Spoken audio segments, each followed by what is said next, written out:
ಲೋಕರಕ್ಷಕನಾದ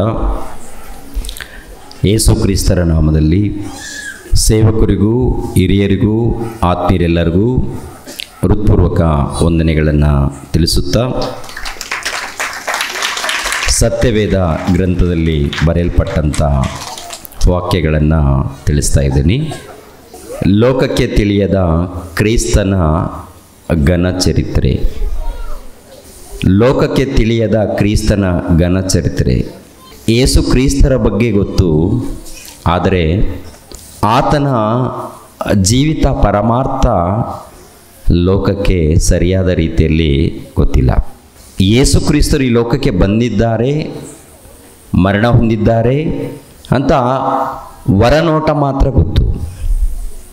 ಆದರೆ ಆತನು ಯಾರು, ಆತನು ಎಲ್ಲಿಂದ ಬಂದಿದ್ದಾನೆ, ಆತನು ಈ ಲೋಕಕ್ಕೆ ಯಾಕೆ ಬಂದಿದ್ದಾನೆ ಎಂಬ ಸಂಗತಿ ಗೊತ್ತಿಲ್ಲ.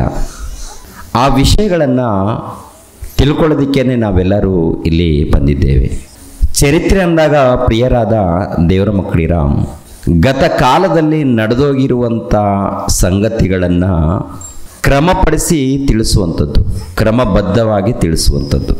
ಗ್ರಂಥದ ಮೂಲಕ ಆಗಿರ್ಬೋದು, ಪುಸ್ತಕಗಳ ಮೂಲಕ ಆಗಿರ್ಬೋದು, ಇಲ್ಲ ಕಥೆ ರೂಪದಲ್ಲಿ ಆಗಿರ್ಬೋದು, ತಿಳಿಸುವಂಥದ್ದು. ಅಂದರೆ ಕಳೆದ ಹೋದ ದಿನಗಳಲ್ಲಿ ಏನು ನಡೆದಿದೆಯೋ, ನಡೆದಿರುವಂಥ ಘಟನೆಗಳನ್ನು ತಿಳಿಸುವಂಥದ್ದು, ನಡೆದೋಗಿರುವಂಥ ಘಟನೆಗಳನ್ನು ತಿಳಿಸುವಂಥದ್ದೇ ಚರಿತ್ರೆ, ಇಲ್ಲಾಂದರೆ ಇತಿಹಾಸ. ಅಂದರೆ ಏನು ನಡೆದಿದೆಯೋ ಅದನ್ನು ತಿಳಿಸುವಂಥದ್ದು. ಪ್ರಿಯರಾದ ದೇವರ ಮಕ್ಕಳಿರ, ಕ್ರೈಸ್ತ ಪೂರ್ವದಲ್ಲಿ ಏನು ನಡೆದಿದೆ, 1ನೇ ಶತಮಾನದಲ್ಲಿ ಏನು ನಡೆದಿದೆ, ಆನಂತರ ಈ ದಿನಗಳಲ್ಲಿ ಏನು ನಡೀತಾ ಇದೆ, ಇವೆಲ್ಲ ನೋಡುವಾಗ, ಪ್ರಪಂಚದ ಇತಿಹಾಸವನ್ನು ಪರಿಶೋಧನೆ ಮಾಡುವಾಗ, ಪ್ರಾರಂಭದಿಂದ ಆಲೋಚನೆ ಮಾಡುವಾಗ ಇಂಥವರ ಚರಿತ್ರೆ ಅಂತ ಹೇಳ್ಕೊಳ್ತೀವಿ. ಅಂದರೆ ಈಜಿಪ್ಟ್ ನಾಗರಿಕತೆ ಅಂತ ಹೇಳ್ಕೊಳ್ತೀವಿ, ಗ್ರೀಕ್ ನಾಗರಿಕತೆ ಅಂತ ಹೇಳ್ಕೊಳ್ತೀವಿ, ಹಾಗೂ ಮೆಸೊಪೊಟೇಮಿಯಾ ನಾಗರಿಕತೆ ಅಂತ ಹೇಳ್ಕೊಳ್ತೀವಿ, ಹಿಬ್ರೂ ನಾಗರಿಕತೆ ಅಂತ ಹೇಳ್ತೀವಿ, ರೋಮನರ ಇತಿಹಾಸ, ಹಿಬ್ರಿಯರ ಇತಿಹಾಸ, ಬ್ಯಾಬಿಲೋನಿಯರ ಇತಿಹಾಸ, ಮೇದ್ಯರ ಇತಿಹಾಸ, ಪಾರಸಿಯರ ಇತಿಹಾಸ, ನಮ್ಮ ಭಾರತ ದೇಶದ ಇತಿಹಾಸ, ಮೌರ್ಯರು, ದ್ರಾವಿಡರು, ಆರ್ಯರು, ಹೀಗೆ ಇತಿಹಾಸವನ್ನು ನಾವು ಓದ್ತಾ ಇರ್ತೀವಿ. ಈ ಇತಿಹಾಸವನ್ನು ಓದಿದಾಗ ಏನಿದೆ ನೋಡುವಾಗ ಪ್ರಿಯರಾದ ದೇವರ ಮಕ್ಕಳಿರ, ಕೆಲವರು ಗಣ್ಯರು, ಅಧಿಕಾರಿಗಳು, ಇಲ್ಲ ಒಡೆಯರು, ಚಕ್ರವರ್ತಿಗಳು ಪಾಲನೆ ಮಾಡಿರುವಂಥದ್ದು, ಆಳ್ವಿಕೆ ಮಾಡಿರುವಂಥದ್ದು. ಈ ಆಳ್ವಿಕೆಯಲ್ಲಿ ಏನಿದೆ ಅಂತ ನೋಡುವಾಗ, ಇಂಥವರು ಅರಸರಾದರು, ಇಂಥವರು ಪಟ್ಟಕ್ಕೆ ಬಂದರು, ಅಧಿಕಾರಕ್ಕೆ ಬಂದರು. ಈ ಅಧಿಕಾರಕ್ಕೆ ಬಂದ ಮೇಲೆ ಇಂಥ ದೇಶಗಳನ್ನು ಸ್ವಾಧೀನ ಮಾಡಿಕೊಂಡ್ರು, ಆ ದೇಶದಲ್ಲಿ ನೆಮ್ಮದಿ ಕೊಟ್ಟರು, ಸಮಾಧಾನ ಕೊಟ್ಟರು, ಇಲ್ಲಾಂದರೆ ದೋಚಿಕೊಂಡ್ರು, ಇಲ್ಲಾಂದರೆ ಸಂಹಾರ ಮಾಡಿದ್ರು. ಇವೇ ಇರುತ್ತೆ ಪ್ರೇಮ. ಇಂಥವರು ಆಳ್ವಿಕೆಯಲ್ಲಿ ಬಂದರು, ಸಂಹಾರ ಮಾಡಿದ್ರು, ಕೆಲವು ದೇಶಗಳನ್ನು ಸ್ವಾಧೀನ ಮಾಡಿದ್ರು, ಆ ದೇಶದಲ್ಲಿ ಹೀಗೆ ಆಳ್ವಿಕೆ ಮಾಡಿದ್ರು ಅಂಥೇಳಿ ಎಲ್ಲ ಇತಿಹಾಸವನ್ನು ಪರಿಶೋಧನೆ ಮಾಡುವಾಗ ಇಷ್ಟೇ. ಅರಸರು, ಒಡೆಯರು, ಚಕ್ರವರ್ತಿಗಳು ಎಲ್ಲ ನೋಡುವಾಗ ಪ್ರಿಯರಾದ ದೇವರ ಮಕ್ಕಳಿರ, ಇವ್ರ ನಂತರ ಅವರು, ಅವ್ರ ನಂತರ ಇನ್ನೊಬ್ಬರ ನಂತರ ಮತ್ತೊಬ್ಬರು, ಎಲ್ಲ ಇತಿಹಾಸವನ್ನು ಪರಿಶೋಧನೆ ಮಾಡುವಾಗ ಏನಪ್ಪ ಅಂತ ನೋಡುವಾಗ ಹೆಚ್ಚಾಗಿ ಮಾರಣಕಾಂಡ, ಯುದ್ಧಗಳು, ಗಲಾಟೆಗಳು, ಮಾರಣಕಾಂಡಗಳು ಕಾಣುತ್ತೆ. ಯುದ್ಧಗಳು ಕಾಣುತ್ತೆ, ಗಲಾಟೆಗಳು ಕಾಣುತ್ತೆ, ಮಾರಣಕಾಂಡಗಳು ಕಾಣುತ್ತೆ. ಅನೇಕರನ್ನ ಕೊಂದಾಕಿರುವಂಥ ವಿಷಯ. ಅಲ್ಲಿ ದೇವತೆಗಳು, ದೇವರುಗಳು ಅವರ ಹೆಸರುಗಳನ್ನು ಮುಂದೆ ಇಟ್ಟು ಗಲಾಟೆಗಳು ನಡೆದಿದೆ ಪ್ರಿಯರೇ. ಎಲ್ಲಾದರೂ ಸಮಾಧಾನ ಇದೆಯಾ, ನೆಮ್ಮದಿ ಇದೆಯಾ, ಆನಂದ ಇದೆಯಾ ಅಂತಂದರೆ ಮನುಷ್ಯರ ಮಧ್ಯದಲ್ಲಿ ಸಮಾಧಾನ ಇಲ್ಲ, ಮನುಷ್ಯರ ಮಧ್ಯದಲ್ಲಿ ನೆಮ್ಮದಿ ಇಲ್ಲ, ಆನಂದ ಇಲ್ಲ. ಯಾವ ಇತಿಹಾಸ ನೋಡಿದ್ರೂ ಕೂಡ, ಯಾರ ಚರಿತ್ರೆ ನೋಡಿದ್ರೂ ಕೂಡ ಮಾರಣಕಾಂಡ ನಡೆದಿದೆ. ಎಷ್ಟು ಮಂದಿ ಅರಸರು, ಒಡೆಯರಿದ್ದಾರೋ ಎಲ್ಲರನ್ನು ಪರಿಶೋಧನೆ ಮಾಡುವಾಗ ಇಷ್ಟೇ. ಯಾರೋ ಕೆಲವರು ಮಾತ್ರ ಮಹನೀಯರು, ಮಹಾತ್ಮರನ್ನು ನೋಡ್ತೀವಿ. ಎಲ್ಲೋ ಒಬ್ಬರು ಅಲ್ಲೊಬ್ರು ಇಲ್ಲೊಬ್ರು ದೇಶವನ್ನು ಉದ್ಧಾರ ಮಾಡೋದಕ್ಕೆ, ದೇಶವನ್ನು ಕಾಪಾಡೋದಕ್ಕೆ, ದೇಶವನ್ನು ರಕ್ಷಿಸೋದಕ್ಕೆ ಎಲ್ಲೋ ಅಲ್ಲೊಬ್ರು ಇಲ್ಲೊಬ್ರನ್ನ ನೋಡ್ತೀವಿ, ಎಲ್ಲೋ ಒಬ್ಬರನ್ನ. ಆದರೆ ಹೆಚ್ಚಾಗಿ 99% ಹೆಚ್ಚಾಗಿ ಏನಿದೆ ಅಂತ ನೋಡುವಾಗ ಏನ್ರಿ, ಇಂಥ ಘಟನೆಗಳು ನಡೆದಿವೆ. ಪ್ರತಿ ಇತಿಹಾಸವನ್ನು ನೀವು ಪರಿಶೋಧನೆ ಮಾಡುವಾಗ ಹೇಳಿಕೊಳ್ಳೋದೇನಿಲ್ಲ. ಅವ್ರು ಕಟ್ಟಿರುವಂಥ ಕೋಟೆಗಳು, ಅವ್ರು ಕಟ್ಟಿರುವಂಥ ರಾಜ್ಯಗಳು, ಅವ್ರು ಪ್ರಯಾಸ ಪಟ್ಟಿರುವಂಥ ಮನೆಗಳು, ಅಧಿಕಾರ ಎಲ್ಲ ಕೂಡ ಮಣ್ಪಾಲಾಗಿದೆ.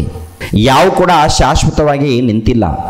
ಎಲ್ಲ ಕೂಡ ಏನಾಗಿದೆ ಗೊತ್ತಾ, ಮಣ್ಣಿನಲ್ಲಿ ಬೆರೆತು ಹೋಗಿವೆ. ಅವರು ಇಲ್ಲ, ಅವ್ರು ಕಟ್ಟಿರುವಂತಹ ಕೋಟೆಗಳು ಕೂಡ ಇಲ್ಲ, ಮಣ್ಣಿನಲ್ಲಿ ಬೆರೆತು ಹೋಗಿವೆ. ಪ್ರಿಯರೇ, ನಡೆದಿರುವಂಥ ಘಟನೆಗಳಂತ ಯಾವಾಗೋ ಒಂದು ಟೈಮ್ ಹೇಳ್ಕೊಳ್ಳೋದಕ್ಕೆ ಮಾತ್ರ, ಕಲಿಯೋದೇನಿಲ್ಲ. ಜೀವಿತದಲ್ಲಿ ಕಲಿಯುವಂಥ ಪಾಠ ಏನಾದರೂ ಇದೆಯಾ ಅಂತ ನೋಡುವಾಗ ಜೀವಿತದಲ್ಲಿ ಕಲಿಯುವಂಥ ಪಾಠಗಳು ಏನೂ ಇಲ್ಲ ರೀ. ಆತ್ಮಿಕವಾದಂಥ ಜ್ಞಾನ ಅಂತರೂ ಏನಿಲ್ಲ ಈ ಲೋಕದಲ್ಲಿ. ಪ್ರಿಯರ ದೇವರ ಮಕ್ಕಳಿರೋ, ಒಂದು ವೇಳೆ ಅವರ ಇತಿಹಾಸವನ್ನು ಕಲಿತರೆ ಈ ಲೋಕದಲ್ಲಿ ಏನು ಕಲಿತಾರಂದರೆ, ಅವರ ಇತಿಹಾಸವನ್ನು, ಅವರ ಜೀವಿತವನ್ನು ಮಾದರಿಯಾಗಿ ಇಟ್ಕೊಂಡ್ರೆ ನಮ್ಮ ಮಧ್ಯದಲ್ಲಿ ಕೂಡ ಏನು ನಡೆಯುತ್ತೆ ಅಂತ ನೋಡುವಾಗ ಯುದ್ಧಗಳು ನಡೆಯುತ್ತೆ, ಗಲಾಟೆಗಳು ನಡೆಯುತ್ತೆ, ಮಾರಣಕಾಂಡಗಳು ನಡೆಯುತ್ತೆ, ಜಗಳಗಳು ನಡೆಯುತ್ತೆ. ಅವರನ್ನು ಮಾದರಿಯಾಗಿ ಇಟ್ಕೊಂಡು ಈ ಪ್ರಪಂಚ ದೇಶದಲ್ಲಿ ಇವಾಗಲೂ ಕೂಡ ಏನು ನಡೀತಾ ಇದೆ ಅಂತ ನೋಡುವಾಗ ಯುದ್ಧಗಳು. ಆದರೆ ಹೇಳಿಕೊಳ್ಳುವಂಥದ್ದು ಏನಿಲ್ಲ. ಪ್ರಿಯರ ದೇವ್ರ ಮಕ್ಕಳಿದ್ರೆ, ಈಗಿನ ಕಾಲದಲ್ಲಿ ಮತ್ತೆ ಜ್ಞಾನಿಗಳು, ವಿಜ್ಞಾನಿಗಳು ಅಂತಿದ್ದಾರೆ. ಅವರೇನಾದರೂ ಒಳ್ಳೆಯದನ್ನು ಮಾಡಿದಾರಂತ ನೋಡುವಾಗ ಹೆಸರು ಸಂಪಾದನೆ ಮಾಡಬೇಕು, ನಾನು ಎಲ್ಲರಿಗಿಂತ ಶ್ರೇಷ್ಠ ಹೆಸರನ್ನು ಸಂಪಾದನೆ ಮಾಡ್ಕೊಳ್ಬೇಕಂತೇಳಿ ಏನು ಪರಿಚಯ ಮಾಡಿದ್ದಾರೆ? ನೊಣಗಳ ಇತಿಹಾಸ ಅಂತಾರೆ, ಸೊಳ್ಳೆಗಳ ಇತಿಹಾಸ ಅಂತಾರೆ, ಪ್ರಾಣಿಗಳ ಇತಿಹಾಸ ಅಂತಾರೆ. ಮನುಷ್ಯನ ಹೇಗೆ ಬಂದನಪ್ಪ ಅಂತಂದರೆ ಮಂಗನಿಂದ ಮಾನವ ಅಂತ ಪರಿಚಯ ಮಾಡಿದ್ದಾರೆ. ಇನ್ನೊಬ್ಬರು ಮೀನದ ಮೂಲಕ ಮಾನವ ಅಂತ ಪರಿಚಯ ಮಾಡಿದ್ದಾರೆ. ಮತ್ತೊಬ್ಬರು ಮತ್ತೊಂದು ರೀತಿಯಲ್ಲಿ ಪರಿಚಯ ಮಾಡಿದ್ದಾರೆ. ಸೃಷ್ಟಿ ಹೇಗೆ ಉಂಟಾಯಿತು ಅಂದರೆ ಒಬ್ಬೊಬ್ಬರು ಒಂದೊಂದು ರೀತಿಯಲ್ಲಿ ಪರಿಚಯ ಮಾಡಿದ್ದಾರೆ. ಜ್ಞಾನಿಗಳು, ಮೇಧಾವಿಗಳು ಅಂತ ಹೇಳಿಕೊಳ್ಳುವರು, ಆದರೆ ಸರಿಯಾದ ರೀತಿಯಲ್ಲಿ ಪರಿಚಯ ಮಾಡಿಲ್ಲ. ಈ ಪ್ರಪಂಚ ದೇಶದಲ್ಲಿ ಹೆಚ್ಚಾಗಿ ಮಾತನಾಡ್ಕೊಳ್ಬೇಕಾದ್ರೆ ಮಾತನಾಡಿಕೊಳ್ಳುವಂಥ ಮನುಷ್ಯರು ಈ ಲೋಕದಲ್ಲಿ ಯಾರೂ ಇಲ್ಲ. ಆದರೆ ಪ್ರತಿನಿತ್ಯ ಮಾತನಾಡಿಕೊಳ್ಳೋದಕ್ಕೆ ಒಬ್ಬರೇ ಒಬ್ಬರಿದ್ದಾರೆ, ಅವರೇ ಶಕಪುರುಷನಾಗಿರುವಂಥ ಯೇಸು ಕ್ರಿಸ್ತರು. ಮೋಕ್ಷ ಪ್ರದಾತನು, ಪಾಪ ವಿಮೋಚಕನು, ಲೋಕರಕ್ಷಕನು, ನಮ್ಮ ಒಡೆಯನು. ಈ ಪ್ರಪಂಚ ದೇಶದಲ್ಲಿ ಒಂದು ವೇಳೆ ಮಾತನಾಡಿದರೆ, ಪ್ರತಿನಿತ್ಯ ಮಾತನಾಡಬೇಕು ಅಂದುಕೊಂಡ್ರೆ ಅದು ಯಾರ ಬಗ್ಗೆ ಮಾತನಾಡ್ಕೊಳ್ಬೇಕಂದ್ರೆ ಯೇಸು ಕ್ರಿಸ್ತರ ಬಗ್ಗೆ ಮಾತನಾಡ್ಕೊಳ್ಬೇಕು ಪ್ರಿಯರೇ. ಅಂಥ ಘನ ಇತಿಹಾಸ ಯಾರಿಗಿದೆ ಅಂತ ನೋಡುವಾಗ ಯೇಸು ಕ್ರಿಸ್ತರಿಗೆ ಇದೆ ರೀ. ಶ್ರೇಷ್ಠ ಇತಿಹಾಸ, ಸರ್ವೋತ್ತಮವಾದಂಥ ಇತಿಹಾಸ, ಘನವಾದಂಥ ಇತಿಹಾಸ ಅದು ಯೇಸು ಕ್ರಿಸ್ತರಿಗೆ ಇರುವಂಥದ್ದು. ಆತನ ಬಗ್ಗೆ ತಿಳ್ಕೊಳ್ಬೇಕಾದ್ರೆ ಬಹಳ ಇದೆ. ಈ ಲೋಕದಲ್ಲಿ ಯಾರನ್ನು ತಿಳ್ಕೊಂಡ್ರೂ ನಮಗೆ ಸಮಾಧಾನ ಇಲ್ಲ, ಯಾರನ್ನ ಅರ್ಥ ಮಾಡಿಕೊಂಡ್ರೂ ಕೂಡ ಏನೂ ಇಲ್ಲ.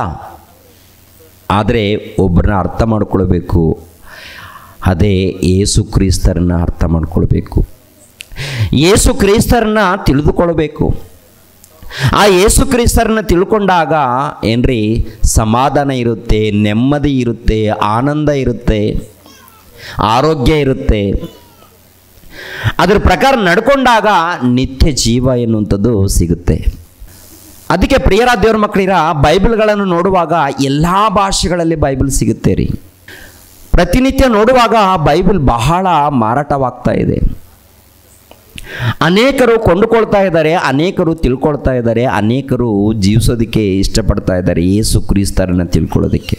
ಇವು ನೋಡಿ, ಕ್ರಿಸ್ಮಸ್ ಹಬ್ಬ ಬಂದಿದೆಯಲ್ಲ, 25ನೇ ತಾರೀಕು ಹಬ್ಬ ಬರುತ್ತೆ ಅಂತೇಳಿ ನವೆಂಬರ್ ತಿಂಗಳದಿಂದ ಪ್ರಾರಂಭವಾಗುತ್ತೆ ಕ್ರಿಸ್ತನ ಬಗ್ಗೆ ಮಾತನಾಡೋದಕ್ಕೆ. ಅದಕ್ಕಿಂತ ಮುಂಚಿತವಾಗಿ ಅಂದರೆ ಪ್ರತಿನಿತ್ಯ ಮಾತನಾಡ್ತಾ ಇರ್ತಾರೆ, ಪ್ರತಿನಿತ್ಯ ಮಾತನಾಡ್ತಾನೆ ಇರ್ತಾರೆ. ಸಭೆಗಳಲ್ಲಿ, ಊರುಗಳಲ್ಲಿ, ಗ್ರಾಮಗಳಲ್ಲಿ, ಮನೆ ಮನೆಗಳಲ್ಲಿ ಸೇವಕರು, ಸುವಾರ್ತಿಕರು ಹೋಗ್ತಾ ಇರ್ತಾರೆ, ಮಾತಾಡ್ತಾ ಇರ್ತಾರೆ.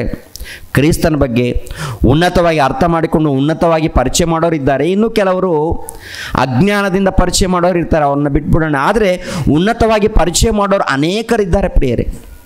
ಪ್ರತಿನಿತ್ಯ ಕೂಡ ಅಲ್ಲೆಲ್ಲೆಲ್ಲಿ ಪ್ರತಿನಿತ್ಯ ಮಾತನಾಡ್ತಾ ಇರ್ತಾರೆ. ಯಾರ ಬಗ್ಗೆ ಮಾತನಾಡ್ತಾ ಇದ್ದಾರೆ ಅಂತ ನೋಡುವಾಗ ಏನ್ರಿ, ಯೇಸು ಕ್ರಿಸ್ತರ ಬಗ್ಗೆ. ಅದಕ್ಕಿಂತ ಮುಂಚಿತವಾಗಿ ಎಷ್ಟೋ ಮಂದಿ ಈ ಲೋಕದಲ್ಲಿ ಜೀವಿಸಿದ್ದಾರೆ, ನಡ್ಕೊಂಡಿದ್ದಾರೆ, ಮರಣ ಹೊಂದಿದ್ದಾರೆ. ಆದರೆ ಯಾರ ಬಗ್ಗೆ ಮಾತಾಡ್ತಾ ಇಲ್ಲ? ಯೇಸು ಕ್ರಿಸ್ತರ ಬಗ್ಗೆ ಮಾತಾಡ್ತಾರೆ. ಮಾತನಾಡ್ತಾ ಇದ್ದಾರೆ ಅಂದರೆ ಆತನ ಇತಿಹಾಸ ಭೂಲೋಕದಲ್ಲಿ ನಡೆದಿರುವುದರಿಂದ, ಆತನು ಬಂದಿರುವುದರಿಂದ, ಆತನು ದೈವತ್ವವನ್ನು ತೋರಿಸಿರುವುದರಿಂದ, ಮಹಾಜ್ಞಾನವನ್ನು ಸಾರಿರುವುದರಿಂದ ಮಾತನಾಡುವಂಥದ್ದು, ಆರಾಧಿಸುವಂಥದ್ದು, ಕೊಂಡಾಡುವಂಥದ್ದು, ಘನಪಡಿಸುವಂಥದ್ದು ನೋಡ್ತೀವಿ ಪ್ರಿಯರೇ. ಈ ಸಮಾಜದಲ್ಲಿ ಒಬ್ಬರ ಇತಿಹಾಸವನ್ನು ತಿಳ್ಕೊಳ್ಬೇಕಾದರೆ ಈ ಮನುಷ್ಯನು ಎಲ್ಲಿ ಹುಟ್ಟಿದ, ಯಾವ ಗ್ರಾಮದಲ್ಲಿ ಹುಟ್ಟಿದ, ಎಷ್ಟು ದಿನಗಳು ಬದುಕಿದ, ಆತನು ಏನು ಸಾಧನೆ ಮಾಡಿದ, ಆನಂತರ ಯಾವ ರೀತಿ ಮರಣ ಹೊಂದಿದ, ಇದರ ಮೂಲಕ ನಮಗೇನಾದರೂ ಲಾಭ ಇದೆ ಅಂದರೆ ಏನೂ ಇಲ್ಲ, ಏನೋ ಸ್ವಲ್ಪ ಲೋಕದ ಜ್ಞಾನ ತಿಳ್ಕೊಳ್ಳೋದಕ್ಕೆ. ಆದರೆ ಯಾರ ವಿಷಯದಲ್ಲಿ ತಿಳ್ಕೊಂಡ್ರೆ ಲಾಭ ಇದೆ ಅಂತ ನೋಡುವಾಗ ದೇವರನ್ನು ಕುರಿತು, ದೈವ ಕುಮಾರನಾಗಿರುವಂಥ ಯೇಸು ಕ್ರಿಸ್ತರನ್ನು ಕುರಿತು ತಿಳಿದುಕೊಂಡಾಗ ಲಾಭ ಇದೆ ರೀ. ನೋಡಿ, ಆತನು ಮೊಟ್ಟ ಮೊದಲು ಎಲ್ಲಿಂದ ಬಂದ ಅಂತ ನೋಡುವಾಗ ಯೋಹಾನನು ಬರೆದ ಸುವಾರ್ತೆ 1ನೇ ಅಧ್ಯಾಯ 1ನೇ ವಚನವನ್ನು ನೋಡೋಣ ಪ್ರಿಯರೇ. ಯೋಹಾನನು ಬರೆದ ಸುವಾರ್ತೆ 1ನೇ ಅಧ್ಯಾಯ 1ನೇ ವಚನ. ಕೊನೆ ತನಕ ತಾಳ್ಮೆಯಿಂದ ನೋಡಬೇಕು, ತಾಳ್ಮೆಯಿಂದ ಕೇಳಬೇಕು, ಅನೇಕ ವಿಷಯಗಳು ಅರ್ಥ ಆಗುತ್ತೆ. ಯೋಹಾನನು ಬರೆದ ಸುವಾರ್ತೆ 1ನೇ ಅಧ್ಯಾಯ 1ನೇ ವಚನ 2ನೇ ವಚನ. ಆದಿಯಲ್ಲಿ ವಾಕ್ಯವಿತ್ತು, ಆ ವಾಕ್ಯವು ದೇವರ ಬಳಿಯಲ್ಲಿತ್ತು, ಆ ವಾಕ್ಯವು ದೇವರಾಗಿತ್ತು, ಆ ವಾಕ್ಯವೆಂಬುವನು ಆದಿಯಲ್ಲಿ ದೇವರ ಬಳಿಯಲ್ಲಿದ್ದನು. ಆತನ ಮೂಲಕವಾಗಿ ಸಮಸ್ತ ಉಂಟಾಯಿತು. ಉಂಟಾಗಿರುವ ವಸ್ತುಗಳಲ್ಲಿ ಆತನಿಲ್ಲದೆ ಒಂದಾದರೂ ಉಂಟಾಗಲಿಲ್ಲ. ಆತನಲ್ಲಿ ಜೀವವಿತ್ತು, ಆ ಜೀವವು ಮನುಷ್ಯರಿಗೆ ಬೆಳಕಾಗಿತ್ತು. ಆ ಬೆಳಕು ಕತ್ತಲಲ್ಲಿ ಪ್ರಕಾಶಿಸುತ್ತದೆ, ಕತ್ತಲು ಅದನ್ನು ಮುಸುಕಲಿಲ್ಲ ಅಂತಾರೆ. ಅಂದರೆ ಆದಿಯಲ್ಲಿ ವಾಕ್ಯವಿತ್ತು, ವಾಕ್ಯವು ದೇವರ ಬಳಿಯಲ್ಲಿತ್ತು. ಆ ವಾಕ್ಯವೆಂಬುವ ಆತನು ಶರೀರಧಾರಿಯಾಗಿ ನಮ್ಮ ಮಧ್ಯದಲ್ಲಿ ಬಂದಿದ್ದಾನೆ. ಎಲ್ಲಿದ್ದಾನೆ ಅಂತ ನೋಡುವಾಗ ಆದಿಯಲ್ಲಿ ದೇವರ ಬಳಿಯಲ್ಲಿ ಇದ್ದಾನಂತೆ. ದೇವರ ಬಳಿಯಲ್ಲಿದ್ದಂಥ ಆತನು ಏನು ಮಾಡಿದ್ದಾನೆ ಅಂತ ನೋಡುವಾಗ, ಪ್ರಿಯರ ದೇವರ ಮಕ್ಕಳಿರ, ಆತನ ಮೂಲಕ ಏನು ಮಾಡಿದ್ದಾನೆ ಅಂತ ನೋಡುವಾಗ ಇಬ್ರಿಯರಿಗೆ ಬರೆದ ಪತ್ರಿಕೆ 1ನೇ ಅಧ್ಯಾಯ 2ನೇ ವಚನವನ್ನು ನೋಡಿ. ಇಬ್ರಿಯರಿಗೆ ಬರೆದ ಪತ್ರಿಕೆ 1ನೇ ಅಧ್ಯಾಯ 2ನೇ ವಚನವನ್ನು ನೋಡಿ ಪ್ರಿಯರೇ. ಈ ಅಂತ್ಯ ದಿನಗಳಲ್ಲಿ ನಮ್ಮ ಸಂಗಡ ಮಗನ ಮುಖಾಂತರವಾಗಿ ಮಾತನಾಡಿದ್ದಾನೆ. ಅಂದರೆ 1ನೇ ವಚನದಿಂದ ನೋಡೋಣ. ಪುರಾತನ ಕಾಲದಲ್ಲಿ ನಮ್ಮ ಪಿತೃಗಳ ಸಂಗಡ ಪ್ರವಾದಿಗಳ ಬಾಯಿಂದ ಭಾಗವಾಗಿಯೂ ವಿಧ ವಿಧವಾಗಿಯೂ ಮಾತಾಡಿದ ದೇವರು ಈ ಅಂತ್ಯ ದಿನಗಳಲ್ಲಿ ನಮ್ಮ ಸಂಗಡ ಮಗನ ಮುಖಾಂತರ ಮಾತನಾಡಿದ್ದಾನೆ. ಈತನು ಎಲ್ಲಕ್ಕೂ ಬಾಧ್ಯನಾಗಿ ನೇಮಿಸಿದನು, ಈತನ ಮೂಲಕವೇ ಜಗತ್ತನ್ನು ಉಂಟು ಮಾಡಿದನು. ಈತನ ಮೂಲಕವೇ ಜಗತ್ತನ್ನು ಉಂಟು ಮಾಡಿದನು.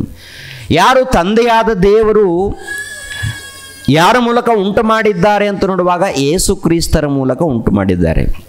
ಯೇಸು ಕ್ರಿಸ್ತರು ಏನಾಗಿದ್ದಾರೆ ಅಂತ ನೋಡುವಾಗ ಪ್ರಧಾನ ಶಿಲ್ಪಿಗಾರನಾಗಿದ್ದಾನೆ. ಪ್ರಧಾನ ಶಿಲ್ಪಿಗಾರನು ಅಂದರೆ ಪ್ರಿಯರ ದೇವರ ಮಕ್ಕಳಿರ, ಶಿಲ್ಪಿಗಾರರು ಗೊತ್ತಲ್ವ? ಒಂದು ವಿಗ್ರಹವನ್ನು ಕೆತ್ತುತ್ತಾ ಇರ್ತಾರೆ. ಒಂದು ವಿಗ್ರಹವನ್ನಾಗಿರ್ಬೋದು, ಇಲ್ಲಾಂದರೆ ಒಂದು ವಸ್ತುಗಳನ್ನಾಗಿರ್ಬೋದು ಕೆತ್ತುವಂಥದ್ದು ಅಂದರೆ ಶಿಲ್ಪಿಗಾರನು, ಒಂದು ಡಿಸೈನ್ ಮಾಡುವಂಥ ಡಿಸೈನ್ಗಾರನು. ಟೋಟಲಿ ಪಂಚಭೂತಗಳಲ್ಲಿ ಇರುವಂಥ ಒಂದು ಗಿಡ ಆಗಿರ್ಬೋದು, ಮರ ಆಗಿರ್ಬೋದು, ಹೂಗಳಾಗಿರ್ಬೋದು, ಹಣ್ಣುಗಳಾಗಿರ್ಬೋದು, ಇವೆಲ್ಲ ಕೂಡ ಡಿಸೈನ್ ಮಾಡಿರುವವರು ಯಾರಪ್ಪ ಅಂತ ನೋಡುವಾಗ ಪ್ರಧಾನ ಶಿಲ್ಪಿಗಾರನು ಯೇಸು ಕ್ರಿಸ್ತರು. ಇವೆಲ್ಲ ಸೂರ್ಯನು ಹೀಗೆ ಇರಬೇಕು, ಚಂದ್ರನು ಹೀಗೆ ಇರಬೇಕು, ಆಕಾಶ ಹೀಗೆ ಇರಬೇಕು, ಸಮುದ್ರ ಹೀಗೆ ಇರಬೇಕು, ಭೂಮಿ ಹೀಗೆ ಇರಬೇಕು ಅಂತೇಳಿ ಚಿತ್ರಿಸಿದ್ದು ಯಾರು? ಯೇಸು ಕ್ರಿಸ್ತರು. ಯಾಕೆ? ತಂದೆಯಾದ ದೇವರು ಆತನ ಮೂಲಕ ಎಲ್ಲವನ್ನು, ಭೂಮಿ, ಆಕಾಶ, ಸೂರ್ಯ, ಚಂದ್ರ, ನಕ್ಷತ್ರಗಳು, ಗ್ರಹಗಳು, ಅದೇ ಪ್ರಕಾರ ಮೀನುಗಳು, ತಿಮಿಂಗಲಗಳು, ಮುಸಳೆಗಳು, ಚಿರತೆಗಳು, ಹುಲಿಗಳು, ಪ್ರಾಣಿಗಳು ಎಲ್ಲವನ್ನು ಏನ್ರಿ ಡಿಸೈನ್ ಮಾಡಿರೋರು. ಕೊನೆಯದಾಗಿ ದೇವರ ಸ್ವರೂಪದಲ್ಲಿ ಮಾನವರನ್ನು, ನಾವು ಕೂಡ ಹೀಗೆ ಇರಬೇಕು ಅಂತೇಳಿ ನಮ್ಮನ್ನು ಕೂಡ ದೇವರು ತನ್ನ ಅಂಗೈಯಲ್ಲಿ ಚಿತ್ರೀಕರಿಸಿದ್ದಾನಂತ ಇರುತ್ತಾರೆ. ತನ್ನ ಅಂಗೈಯಲ್ಲಿ ಅಂದರೆ ಟೋಟಲಿ ಜಗತ್ತನ್ನು ಮಾತಿನ ಮೂಲಕ ಉಂಟು ಮಾಡಿದ್ದಾನೆ. ಮನುಷ್ಯರನ್ನು ಉಂಟು ಮಾಡಬೇಕಾದರೆ ನಮ್ಮನ್ನು ತನ್ನ ಅಂಗೈಯಲ್ಲಿ ಚಿತ್ರೀಕರಿಸ್ಕೊಂಡಿದ್ದಾನಂತೆ. ಒಂದ್ಸರಿ ಆಲೋಚನೆ ಮಾಡಿ ಪ್ರಿಯರ ದೇವರ ಮಕ್ಕಳಿರ, ಜಗತ್ತು ಉಂಟಾಗಲಾರ್ದ ಮೊದಲು ಯೇಸು ಪ್ರಭು ದೇವರ ಬಳಿಯಲ್ಲಿದ್ದಾರೆ. ದೇವರ ಬಳಿಯಲ್ಲಿದ್ದಂಥ ಆತನು ಟೋಟಲ್ ಪರಲೋಕವನ್ನು, ಪರಲೋಕದಲ್ಲಿದ್ದಂಥ ವಸ್ತುಗಳನ್ನು, ಆನಂತರ ಅಧಿಕಾರವನ್ನು ಎಲ್ಲವನ್ನು ಕೂಡ ಉಂಟು ಮಾಡಿದ್ದಾನೆ. ಪರಲೋಕ ಅದು ಹೇಗಿದೆಯೋ ನಮ್ಗೆ ಗೊತ್ತಿಲ್ಲ, ಆದರೆ ಯಾರ ಮೂಲಕ ಉಂಟಾಗಿದೆ ಅಂತ ನೋಡುವಾಗ ಒಂದು ಸಾರಿ ಕೊಲೊಸ್ಸದವರಿಗೆ ಬರೆದ ಪತ್ರಿಕೆ ಕೊಲೆಸದವರಿಗೆ ಬರೆದ ಪತ್ರಿಕೆ 1ನೇ ಅಧ್ಯಾಯ 15ನೇ ವಚನ. ಆತನು ಅದೃಶ್ಯನಾದ ದೇವರ ಪ್ರತಿರೂಪನು, ಸೃಷ್ಟಿಗೆಲ್ಲ ಜ್ಯೇಷ್ಠ ಪುತ್ರನ ಸ್ಥಾನ ಹೊಂದಿದವನೂ ಆಗಿದ್ದಾನೆ. ಭೂಪರಲೋಕಗಳಲ್ಲಿರುವ ದೃಶ್ಯ ಅದೃಶ್ಯವಾದವುಗಳೆಲ್ಲವೂ, ಸಿಂಹಾಸನಗಳಾಗಲಿ, ಪ್ರಭುತ್ವಗಳಾಗಲಿ, ದೊರೆತನಗಳಾಗಲಿ, ಅಧಿಕಾರಗಳಾಗಲಿ ಆತನಲ್ಲಿ ಸೃಷ್ಟಿಸಲ್ಪಟ್ಟವು. ಸರ್ವವು ಆತನ ಮುಖಾಂತರವಾಗಿಯೂ ಆತನಿಗೋಸ್ಕರವಾಗಿಯೂ ಸೃಷ್ಟಿಸಲ್ಪಟ್ಟಿತು. ಅಂದರೆ ಪರಲೋಕ ಆಗಿರ್ಬೋದು, ಪರಲೋಕದಲ್ಲಿದ್ದಂಥ ಎಲ್ಲ ವಸ್ತುಗಳಾಗಿರ್ಬೋದು, ಆನಂತರ ಕೋಟ್ಯಾನು ಕೋಟಿ ದೇವದೂತರಾಗಿರ್ಬೋದು, ಅಲ್ಲಿ ಅಧಿಕಾರಿಗಳಾಗಿರ್ಬೋದು, ಅವೆಲ್ಲ ಕೂಡ ಪರಲೋಕ ಆಗಿರ್ಬೋದು, ಭೂಲೋಕ ಆಗಿರ್ಬೋದು, ಟೋಟಲಿ ಜಗತ್ತಾಗಿರ್ಬೋದು, ಆ ತಂದೆಯಾದ ಪರಮಾತ್ಮನು ದೈವ ಕುಮಾರನಾಗಿರುವಂಥ ಕ್ರಿಸ್ತನ ಮೂಲಕ ಈ ಜಗತ್ತನ್ನು ಎಲ್ಲವನ್ನು, ಪರಲೋಕವನ್ನು, ಈ ಜಗತ್ತನ್ನು ಎಲ್ಲವನ್ನು ಕೂಡ ಉಂಟು ಮಾಡಿದ್ದಾರೆ. ಅಂದರೆ ಯೇಸುಪ್ರಭು ಎಲ್ಲಿದ್ದಾರಂತ ನೋಡುವಾಗ ಪರಲೋಕದಲ್ಲಿದ್ದವರು, ದೇವರ ಬಳಿಯಲ್ಲಿದ್ದವರು, ದೈವಕುಮಾರನು ದೇವರಾಗಿದ್ದಾನೆ ಆತನು. ಅಂದರೆ ಆತನು ನಿನ್ನೆ ಮೊನ್ನೆ ಹುಟ್ಟಿದಂಥ ದೇವರಲ್ಲ. ಬಹಳ ಮಂದಿ ಮಾತನಾಡ್ಕೊಳ್ತಾರೆ, ನಿಮ್ಮ ದೇವರು ನಿನ್ನೆ ಮೊನ್ನೆ ಹುಟ್ಟಿದಂಥ ದೇವರು. ನಿಮ್ಮ ದೇವರು ನಮ್ಮ ದೇಶಕ್ಕೆ ದೇವರಲ್ಲ, ನಿಮ್ಮ ದೇವರು ವಿದೇಶಿಗೆ ದೇವರು. ನಿಮ್ಮ ದೇವರು ಕೀಳ ಜಾತಿಗೆ ಸಂಬಂಧಪಟ್ಟಂಥ ದೇವರ ವಿನಃ ನಮಗೆ ದೇವರಲ್ಲ ಅಂತೇಳಿ ಆತನ ಮುದ್ರೆ ಹಾಕ್ತಾರೆ. ಪ್ರಿಯರಾದ ದೇವರ ಮಕ್ಕಳಿರ, ನಾವು ನಂಬಿರುವಂಥ ದೇವರು ಸಾಮಾನ್ಯರಲ್ಲ. ಇವು ನೋಡಿ, ಚಿಕ್ಕವರಾಗಿರ್ಬೋದು, ದೊಡ್ಡವರಾಗಿರ್ಬೋದು, ಏನ್ರಿ, ಪ್ರಪಂಚ ದೇಶದಲ್ಲಿ ಬ್ಯಾಂಕ್ಗಳಿಗೆ ಹೋಗಿ ಹಣ ಡ್ರಾ ಮಾಡ್ಕೊಳ್ಬೇಕಾದ್ರೆ ಯಾರ ಹೆಸರು ಹಾಕಬೇಕು ಗೊತ್ತಾ? ಯಾರ್ದನ್ನು ಬಳಸ್ಕೋಬೇಕು ಗೊತ್ತಾ? ಬ್ಯಾಂಕಲ್ಲಿ ನಾವು ಚೆಕ್ ಬರಿತೀವಲ್ಲ, ಚೆಕ್ ಬರೆಯುವಾಗ ಏನ್ರಿ, ಅಲ್ಲಿ ಯೇಸು ಕ್ರಿಸ್ತರನ್ನು ಬಳಸಿಕೊಳ್ಳದೆ ಒಂದು ವೇಳೆ ಬರೆದ್ರೆ ಏನು ಪ್ರಯೋಜನ ಇಲ್ಲ. ಏನದು? ಕ್ರೈಸ್ತ ಶಕ, ಕ್ರಿಸ್ತ ಪೂರ್ವ. ಅಂದರೆ ಈ ದಿನಾಂಕಗಳು ಹಾಕ್ತಾರಲ್ಲ, ಈ ದಿನಾಂಕಗಳಿದೆ ನೋಡಿ. ಇವತ್ತು ಎಷ್ಟನೇ ತಾರೀಕು? 28ನೇ ತಾರೀಕು. ಎಷ್ಟನೇ ತಿಂಗಳ? 12ನೇ ತಿಂಗಳ. ಎಷ್ಟನೇ ವರ್ಷ? 2024.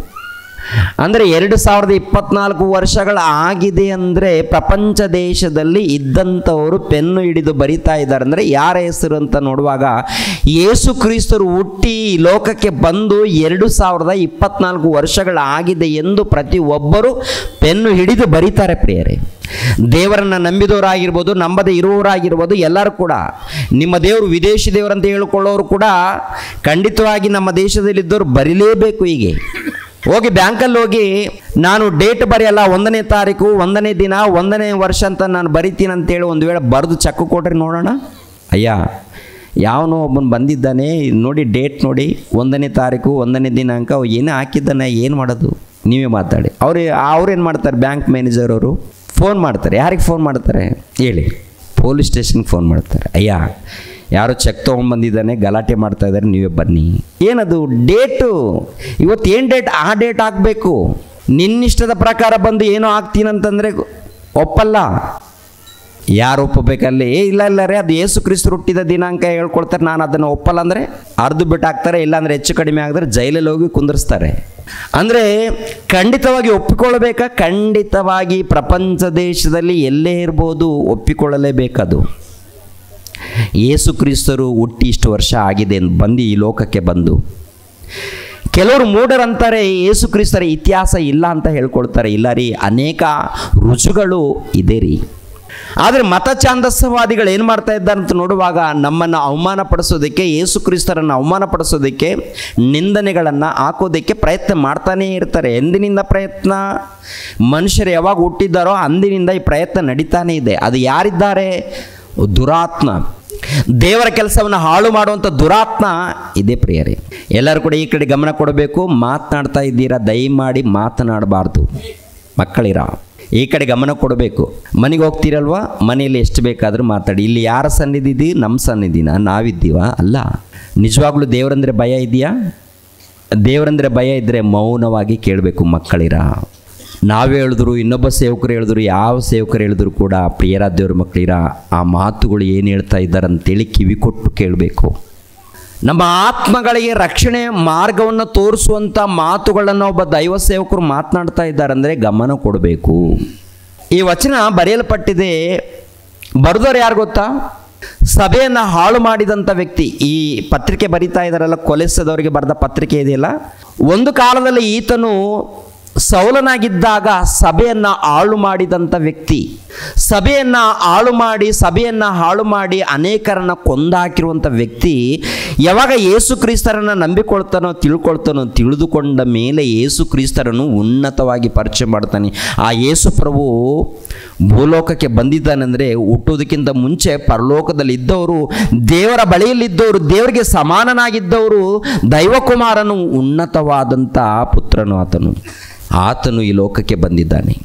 ನಂಬಿದ್ರು ನಂಬದೆ ಹೋದರೂ ನಿಜ ಇಷ್ಟೇ, ಯೇಸು ಕ್ರಿಸ್ತರ ಬಗ್ಗೆ ರುಜುಗಳು ಬಹಳ ಇದೆ ಈ ಲೋಕದಲ್ಲಿ. ಇತಿಹಾಸಪರವಾದಂಥ ರುಜುಗಳು, ಶಾಸ್ತ್ರಪರವಾದಂಥ ರುಜುಗಳು, ಆಧ್ಯಾತ್ಮಿಕ ಪರವಾದಂಥ ಬೋಧನೆ ಬಹಳ ಇದೆ ಪ್ರಿಯರೇ. ಬೈಬಲ್ ಚಿಕ್ಕದಾದರೂ ಕೂಡ ಬೈಬಲ್ಗೆ ಸಂಬಂಧಪಟ್ಟಂಥ ಬುಕ್ ಸ್ಟಾಲ್ ರಾಶಿ ಬುಕ್ಕುಗಳಿವೆ ರೀ. ದೊಡ್ಡ ದೊಡ್ಡ ಗ್ರಂಥಾಲಯ, ಯಾರ ಬಗ್ಗೆ ಹೇಳುವಂಥ ಗ್ರಂಥಾಲಯ ನೋಡುವಾಗ ಬೈಬಲ್ ಬಗ್ಗೆ ಹೇಳುವಂಥ ಗ್ರಂಥಾಲಯ, ಬೈಬಲ್ ಬಗ್ಗೆ ತಿಳಿಸುವಂಥ ಪುಸ್ತಕಗಳು ಎಷ್ಟು ಇದೆ ಪ್ರಿಯರಾದ ದೇವರ ಮಕ್ಕಳಿರ. ಪ್ರಪಂಚ ದೇಶದಲ್ಲಿ ನೋಡುವಾಗ ಎಲ್ಲ ಭಾಷೆಗಳಲ್ಲಿ ಸಿಗುತ್ತೆ. ಎಲ್ಲ ಭಾಷೆಗಳಲ್ಲಿ ಬೈಬಲ್ ಗ್ರಂಥ ಆಗಿರ್ಬೋದು, ಪುಸ್ತಕಗಳಾಗಿರ್ಬೋದು, ರಾಶಿಯಾಗಿ ಸಿಗುತ್ತೆ. ಅಂದರೆ ಆತನ ಬಗ್ಗೆ ಇಷ್ಟೊಂದು ಬರೆದಿದ್ದಾರೆ ಅಂದರೆ ಏನು ತಿಳ್ಕೊಂಡಿದ್ದಾರೆ ಅಂತ ನೋಡುವಾಗ ಆಧ್ಯಾತ್ಮಿಕವಾದಂಥ ಜ್ಞಾನ ತಿಳ್ಕೊಂಡಿದ್ದಾರೆ, ದೈವತ್ವವನ್ನು ತಿಳ್ಕೊಂಡಿದ್ದಾರೆ, ದೇವರ ಪ್ರೀತಿಯನ್ನು ತಿಳ್ಕೊಂಡಿದ್ದಾರೆ. ಅದರಲ್ಲಿ ಏನಿದೆ ಅಂತ ನೋಡುವಾಗ ಪ್ರತಿನಿತ್ಯ ಆತ್ಮಿಕವಾದಂಥ ಸಮಾಧಾನ ಇರುತ್ತೆ, ನೆಮ್ಮದಿ ಇರುತ್ತೆ, ಆನಂದ ಇರುತ್ತೆ ಅನ್ರಿ. ಆತನ ಬಗ್ಗೆ ತಿಳ್ಕೊಂಡಾಗ ಅದ್ಭುತ ರೀ. ಆ ಆನಂದ ನಮ್ಮಲ್ಲಿಲ್ಲ ಅಂದರೆ ಯೇಸು ಕ್ರಿಸ್ತರ ಬಗ್ಗೆ ಸರಿಯಾದ ರೀತಿಯಲ್ಲಿ ಅರ್ಥ ಆಗಿಲ್ಲ ಅಂತ ಅರ್ಥ. ನಮಗೆ ಆ ಸಂತೋಷ ಇಲ್ಲ ಅಂದರೆ ಯೇಸು ಕ್ರಿಸ್ತರ ಬಗ್ಗೆ ಸರಿಯಾದ ರೀತಿಯಲ್ಲಿ ಅರ್ಥ ಮಾಡಿಕೊಂಡಿಲ್ಲ ಅಂತ ಅರ್ಥ ರೀ.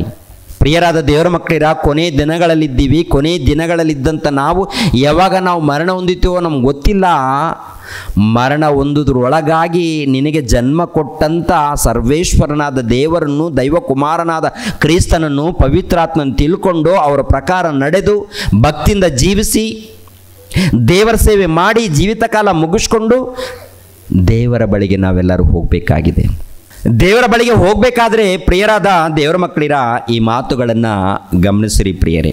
ಪೇತ್ರನಿಗೆ ಬರೆದ ಮೊದಲನೇ ಪತ್ರಿಕೆ 1ನೇ ಅಧ್ಯಾಯ 18ನೇ ವಚನವನ್ನು ನೋಡಿ. ನಿಮ್ಮ ಹಿರಿಯರು ಕಲಿಸಿಕೊಟ್ಟ ವ್ಯರ್ಥವಾದ ನಡವಳಿಕೆಯಿಂದ ನಿಮಗೆ ಬಿಡುಗಡೆಯಾದದ್ದು ಬೆಳ್ಳಿ ಬಂಗಾರ ಮೊದಲಾದ ನಶಿಸಿ ಹೋಗುವ ವಸ್ತುಗಳಿಂದಲ್ಲ.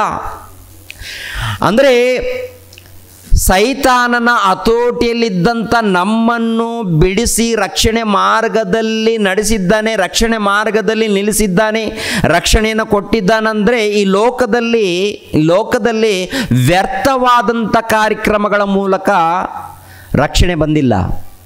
ರಕ್ಷಣೆ ಮಾರ್ಗ ಇದೆ, ಯೇಸು ಕ್ರಿಸ್ತರ ಮಾರ್ಗ ರಕ್ಷಣೆ ಮಾರ್ಗ ಇದೆ, ಪಾಪ ಕ್ಷಮಾಪಣೆ ಮಾರ್ಗ, ಮೋಕ್ಷ ಮಾರ್ಗ ಇದೆ ನೋಡಿ. ಈ ಮೋಕ್ಷ ಮಾರ್ಗ ಬರಬೇಕಾದರೆ ದೈವಕುಮಾರನು ಪ್ರಾಣ ತ್ಯಾಗ ಮಾಡಿರುವುದರಿಂದ, ದೈವಕುಮಾರನು ರಕ್ತವನ್ನು ಸುರಿಸಿರುವುದರಿಂದ.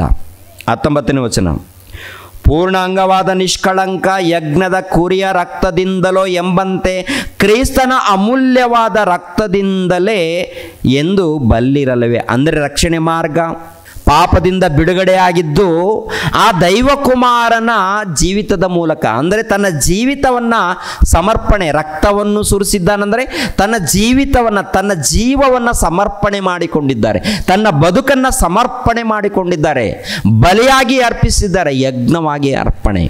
ಈ ಅರ್ಪಣೆ ಆಗಬೇಕಂತೇಳಿ ಯಾವಾಗ ನೇಮಿಸಲ್ಪಟ್ಟಿದ್ದಾರೆ? ಒಂದು ಸಾರಿ 20ನೇ ವಚನ ನೋಡಿ. ಯಾವಾಗ ನೇಮಿಸಲ್ಪಟ್ಟಿದ್ದಾರೆ? ತುಂಬ ಜನ ಅಂದ್ಕೊಳ್ತಾರೆ ನಿಮ್ಮ ದೇವರು ನಿನ್ನೆ ಮೊನ್ನೆ ಹುಟ್ಟಿದ ದೇವರು ಅಂತ.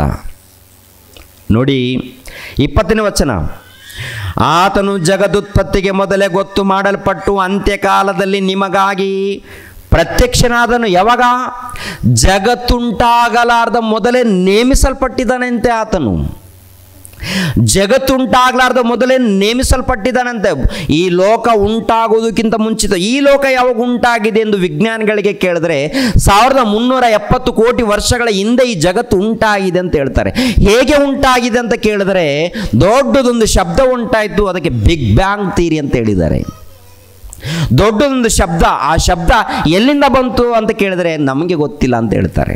ಆದರೆ ಬೈಬಲ್ ಹೇಳುತ್ತೆ ಆ ಶಬ್ದ ದೇವರ ಮೂಲಕ ಬಂದಂಥ ಆ ಶಬ್ದ ಏನ್ರಿ. ವಿಜ್ಞಾನಿಗಳು ಏನಂತ ಹೇಳಿದ್ದಾರೆ? ದೊಡ್ಡದೊಂದು ಶಬ್ದ ಉಂಟಾಗಿದೆ. ದೊಡ್ಡದೊಂದು ಶಬ್ದ ಉಂಟಾಗಿರುವುದರಿಂದ ಈ ವಿಶ್ವ ಉಂಟಾಗಿದೆ. ಈ ಜಗತ್ತು ವಿಕಾಸಗೊಂಡಿದೆ ಅಂತ ಹೇಳ್ತಾರೆ. ಈ ಜಗತ್ತು ವಿಕಾಸಗೊಂಡಿದೆ. ಸೂರ್ಯನು, ಚಂದ್ರನು, ನಕ್ಷತ್ರಗಳು, ಇಲ್ಲ ಭೂಮಿ ಇವೆಲ್ಲ ಕೂಡ ಉಂಟಾಗಿವೆ. ಯಾವಾಗ? 1370 ಕೋಟಿ ವರ್ಷಗಳ ಹಿಂದೆ. ಅದಕ್ಕೆ ಬೈಬಲಲ್ಲಿ ಇರುತ್ತೆ, ಆದಿಯಲ್ಲಿ ದೇವರು ಭೂಮಿ ಆಕಾಶವನ್ನು ಉಂಟು ಮಾಡಿದನು ಅಂತಿರುತ್ತೆ. ಅಂದರೆ ಮನುಷ್ಯನು ಉಂಟಾಗಿ ಸುಮಾರು ಒಂದು 7000 ವರ್ಷ, ಆದರೆ ಅದಕ್ಕಿಂತ ಮುಂಚಿತವಾಗಿ ಜಗತ್ತು ಉಂಟಾಗಿದೆ ರೀ.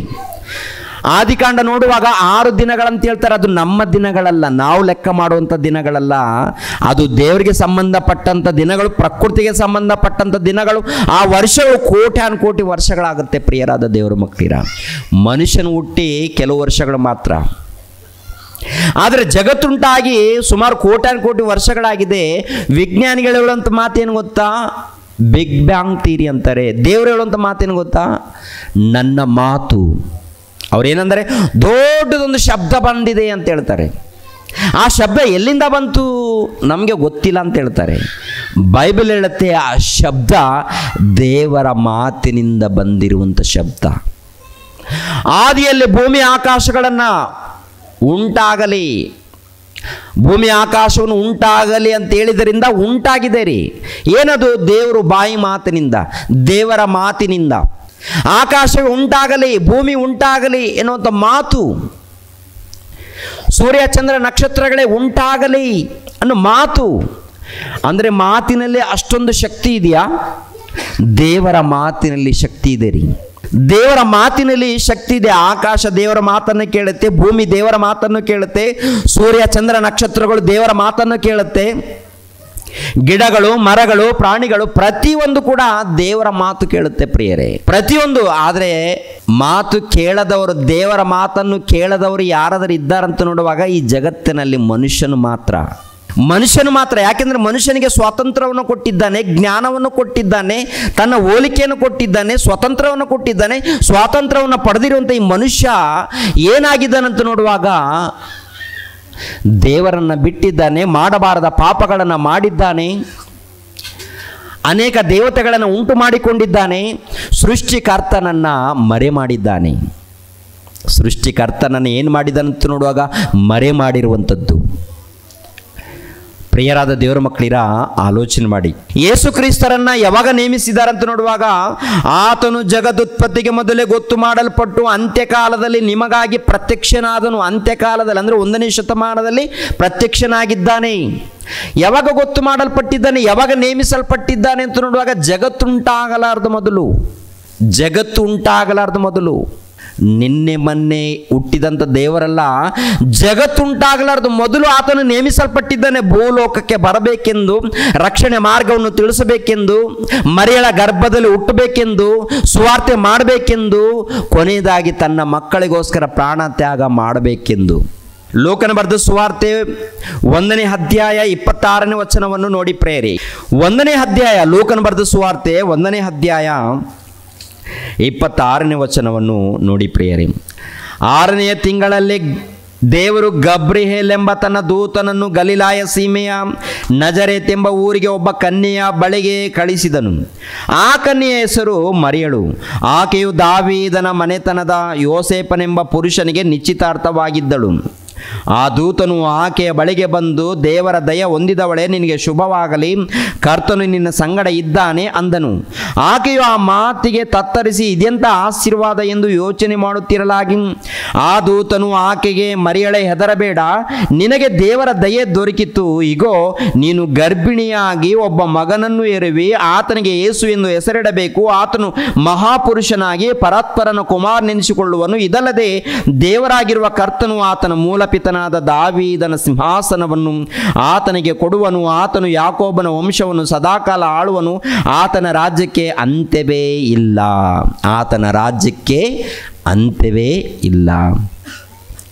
ಅಂದರೆ ಮರಿಯಳಿಗೆ ನಿಶ್ಚಿತಾರ್ಥವಾಗಿದೆ ರೀ. ಮರಿಯಳಿಗೆ ನಿಶ್ಚಿತಾರ್ಥ ಅಂದರೆ ಇಂಥ ಪುರುಷನು, ಯೋಸೇಫನೆಂಬ ಪುರುಷನಿಗೆ ನಿಶ್ಚಿತಾರ್ಥವಾಗಿದೆ.